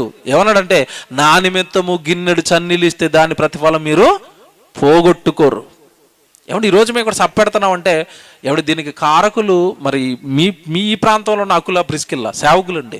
వాళ్ళు చర్చ ఇచ్చారు, వాళ్ళు నీళ్ళు ఇచ్చారు, వాళ్ళ ఆవరణం అంతా ఇచ్చారు. దేవుడి కార్యక్రమం జరుగుతుంది కదా తమ్ముడు, మాది వాడుకోండి, మా దగ్గర చేయండి వంటలు, మా దగ్గర చేయండి పని. వాళ్ళు సహకారం ఇవ్వబట్టి కదండి ఈరోజు ఇలా జరుగుతుంది. వాళ్ళ సపోర్ట్తో కదా జరుగుతుంది. ఏమైనా ఇచ్చిన దానికి వాళ్ళు ఏమైనా ప్రతిఫలం పోగొట్టుకుంటారా? గిన్నెడు చన్నీళ్ళకే ప్రతిఫలం ఇస్తాను అంటే వాళ్ళు చేసిన సహాయానికి దేవుడు ఎంత ప్రతిఫలం ఇస్తాడు? వాళ్ళకే ప్రతిఫలం ఇస్తుంటే 1000 రూపాయలు ఖర్చు పెట్టిన హరిగారికి ఎంత ప్రతిఫలం ఉంటుంది? ఆయన ఖర్చు పెట్టి ముందుకొచ్చాడు కనుక ఒక్కడో చేసుకోలేడని సంఘంలో ఉన్న వాళ్ళందరూ వచ్చి పని చేశారు కదా, ఎండలో కష్టపడి, వాళ్ళకి ఎంత ఫలం వస్తుంది? చేయుటకు నీకు ఇచ్చిన పని, చేయుటకు నీకు దొరికిన పని, ఏమంటే దేవుడి పని అడిగి మరీ చెయ్యాలా? చేయమంటారండి, ఏ పని చేయమంటారండి? లోకంలో అడుక్కోవట్లేదు ఉద్యోగాలు, ఇంటర్వ్యూకి వెళ్ళి బతిమాలటం లేదు, బాబ్బా మీరు లేకపోతే మాకు బతుకులేదండి, ఉద్యోగం ఇచ్చేయండి అని అక్కడ అడుక్కుంటారు. దేవుడి పని ఎందుకంటే అడగరు. అడిగెందుకు చేయరండి? 10 సార్లు చెప్పాలి దేవుడి పని, రండి రండి రండి. తెలియట్లేదు మీకు ఏం పోగొట్టుకుంటున్నారు. చేయుటకు నీ చేతికి వచ్చిన ఏ పని అయినను నీ శక్తి లోపము లేకుండా చేయుము. నీవు పోవు పాతాళమందు, అక్కడ చూడండి ఎంత బాగా రాశాడు, నీవు పోవు పాతాళమందు అంటే నెక్స్ట్ మన టార్గెట్, మన డెస్టినేషన్, మన గమ్యం ఏది ఇప్పుడు? పాతాళమా? నీవు పోవు పాతాళమందు పని అయినను, ఉపాయమైనను, తెలివి అయినను, జ్ఞానమైనను ఏమీ లేవు. ఏమున్నాయి? ఎక్కడున్నాయి? నీకు తెలివిచ్చే వాక్యం ఇక్కడే ఉంది, నీకు జ్ఞానం ఇచ్చే వాక్యం ఇక్కడే ఉంది, నీకు దేవుడి పని ఇక్కడే దొరుకుతుంది. నీవు పోవు పాతాళమందు అంటే మనిషి మరణం తర్వాత ఎక్కడికి వెళ్తున్నాడు? ఇందాక పేపర్ వాళ్ళు రాశారు కదా, ఈ 9 కానరాల లోకాలకు వెళ్ళిపోయారు. లోకాలు కాదు, లోకం ఒకటే. ఏ లోకం అది? అంటే చచ్చిపోయిన వాళ్ళందరూ ఏ లోకానికి వెళ్తారు ఇప్పుడు? పాతాళ లోకానికి వెళుతున్నారు. అంటే చచ్చిపోయిన తర్వాత బ్రతుకు ఉందా? ఉంది. చావు తర్వాత మరో ప్రపంచం ఉందా? ఉంది. దేవుడు జ్ఞాపకం చేస్తా అంటున్నాడు, భూమి మీద నా కోసం ఏదైనా పని చేసుకునే భాగ్యం దొరికితే చేసుకుని అయినా నీవు పోయే పాతాళంలో ఏమి లేదు, పనేమి లేదు. అక్కడ దేవుడి పని ఏం దొరకదు నీకు. దేవుడి పని దొరికేది నువ్వు బ్రతుకున్నంత కాలమే. దేవుడి పని దొరికేది నువ్వు ఈ జీవితంలో ఉన్నంత కాలమే. దేవుడి పని దొరికేది ఇదిగో ఈ ప్రాణంతో ఉన్నంత కాలమే, ఆరోగ్యంతో ఉన్నంత కాలమే, యవ్వనంలో ఉన్నంత కాలమే దేవుడి పని చేయగలుగుతావు. ఒకవేళ వృద్ధాప్యం దగ్గరకు వచ్చిన తర్వాత నువ్వేమైనా చెయ్యాలనుకున్నా దేవుడి కోసం చేయలేవు. కానీ దేవుడు పనిచేసే కాలం ఏది చెప్పండి? యవ్వన కాలం, శరీరంలో బలం ఉన్న కాలం, శరీరంలో ఆరోగ్యం ఉన్న కాలం. దేవుడు పని చేయండి. నీవు పోయే పాతాళంలో పని లేదు, ఏమీ లేదట. దేవుని పిల్లలారా, వారు శ్రేయస్సు కలిగి తమ దినము గడుపుదురు, ఒక్క క్షణంలోనే వారు పాతాళానికి వెళ్ళిపోతారు. మీకు తెలియదు కదా, చాలా రెఫరెన్స్లు పాతాళం గురించి ఉన్నాయి. కనుక దేవుని పిల్లలారా, మరణం తర్వాత బ్రతుకు, మరణం తర్వాత జీవితం. లాజరు జీవితం నెమ్మది పొందుతున్నాడట, ధనవంతుడి జీవితం ఏమైపోతుందట? యాతన పడుతుంది. ఎందుకయ్యా ఈ యాతన పడే స్థలానికి నేను వచ్చానంటే అబ్రహాం అంటున్నాడు, నీవు నీ జీవితకాలం ఏం చేసావు? దేవుడి పని లేదు అసలు. నీ జీవితకాలం అంతా కూడా సుఖపడ్డానికి వాడేసావు కనుక అయిపోయింది, నీ జీవితం యాతన పొందుతున్నావు అన్నాడు. కనుక దేవుని పిల్లలారా, ఈ జీవితం మరణం తర్వాత ఉన్న జీవితం కోసమే ఈ జీవితాన్ని భద్రం చేసుకోవాలి. తప్పులు చేయకండి, నేరాలు చేయకండి, పాపాలు చేయకండి, దేవుడి పనులు వదులుకోకండి, దేవుడి సన్నిధిని వదులుకోకండి, దేవుడి వాక్యం వదులుకోకండి, మందిరాన్ని వదులుకోకండి. ఏమీ వదులుకోకుండా బ్రతుకున్నంత కాలం దేవా దేవా దేవా దేవా అనుకుంటూ బ్రతికితే మరణం తర్వాత మరో ప్రపంచంలోనికి మనం అందరం వెళ్ళిపోతాం. మారిపోయాడు భూమి మీద ఉండ కదా, ఏమండి నేరస్తుడు, దొంగ పరదేశికి వెళ్ళిపోయాడు. ఇదిగో ఇక్కడ చూడండి, లాజర్ పరదేశికి వెళ్ళాడు, ధనవంతుడు మాత్రం ఎక్కడికి వెళ్ళాడు? యాతన పొందే స్థలానికి వెళ్ళాడు. మీరు నేను ఎక్కడికి వెళతాం? మన బ్రతికి ఎలా ఉంది? దేవుడికి నచ్చిన బ్రతికేనా? దేవుడికి ఇష్టమైన బ్రతికేనా? ఒక్కసారి మన జీవితాన్ని ఒక్కసారి ఈరోజు విన్న ప్రసంగం ముందు ఒక్కసారి మీ జీవితాన్ని పెట్టి పరీక్షించుకోండి. భయం వేస్తుంది. నేను తప్పు చేస్తున్నాను మీకు అర్థమైపోద్ది. నేను చేస్తున్న తప్పే. ఖచ్చితంగా మరణం నన్ను పలకరిస్తే నా బ్రతుకు ఏమైపోతుందో అన్న భయం వస్తుంది. ఎందుకంటే ఈరోజు పరిస్థితి ఎలా ఉందంటేనండి, హార్ట్ అటాక్లు అండి, చిన్న చిన్న పిల్లలు గుండెలు ఆగిపోతున్నాయి. మీకు తెలియదు కాదు కదా, వార్తలు చూస్తుంటే ఎంత భయం వేస్తుందండి. ఎవరికి ఏ టైంలో మరణం వస్తుందో తెలియట్లేదు. ప్రమాదాల్లో చచ్చిపోతున్నారు, గుండాకి చచ్చిపోతున్నారు, ఆరోగ్యం పాడైపోయి చచ్చిపోతున్నారు, అన్ని బాగున్నా చచ్చిపోతున్నారు. చావు పలకరిస్తే మరో ప్రపంచం గురించి భూమి మీద ఉండగా నీ ప్రణాళిక ఏంటి? మరణం తర్వాత జీవితం గురించి అసలు ఏం ఆలోచిస్తున్నావు? ఇవేమీ తెలియకుండా భూమి మీద తింటాను, త్రాగుతాను, ఏదో ఉన్నంతకాలం ఎవడు సుఖంగా అనుభవించేస్తానంటే మరణం తర్వాత వెళ్ళిపోతావు కాలిపోవడానికి, నిత్యాగ్ని దండనకు. జ్ఞాపకం పెట్టుకొని భయంతో భక్తితో దేవుడి సన్నిధిలో మీ జీవితాలను పెట్టుకోనండి. పాపానికి దూరంగా దేవుడి సేవకు, దేవుడి పనికి దగ్గరగా మీ జీవితాలను వాడుకోండి. ప్రార్థన చేసుకుందాం.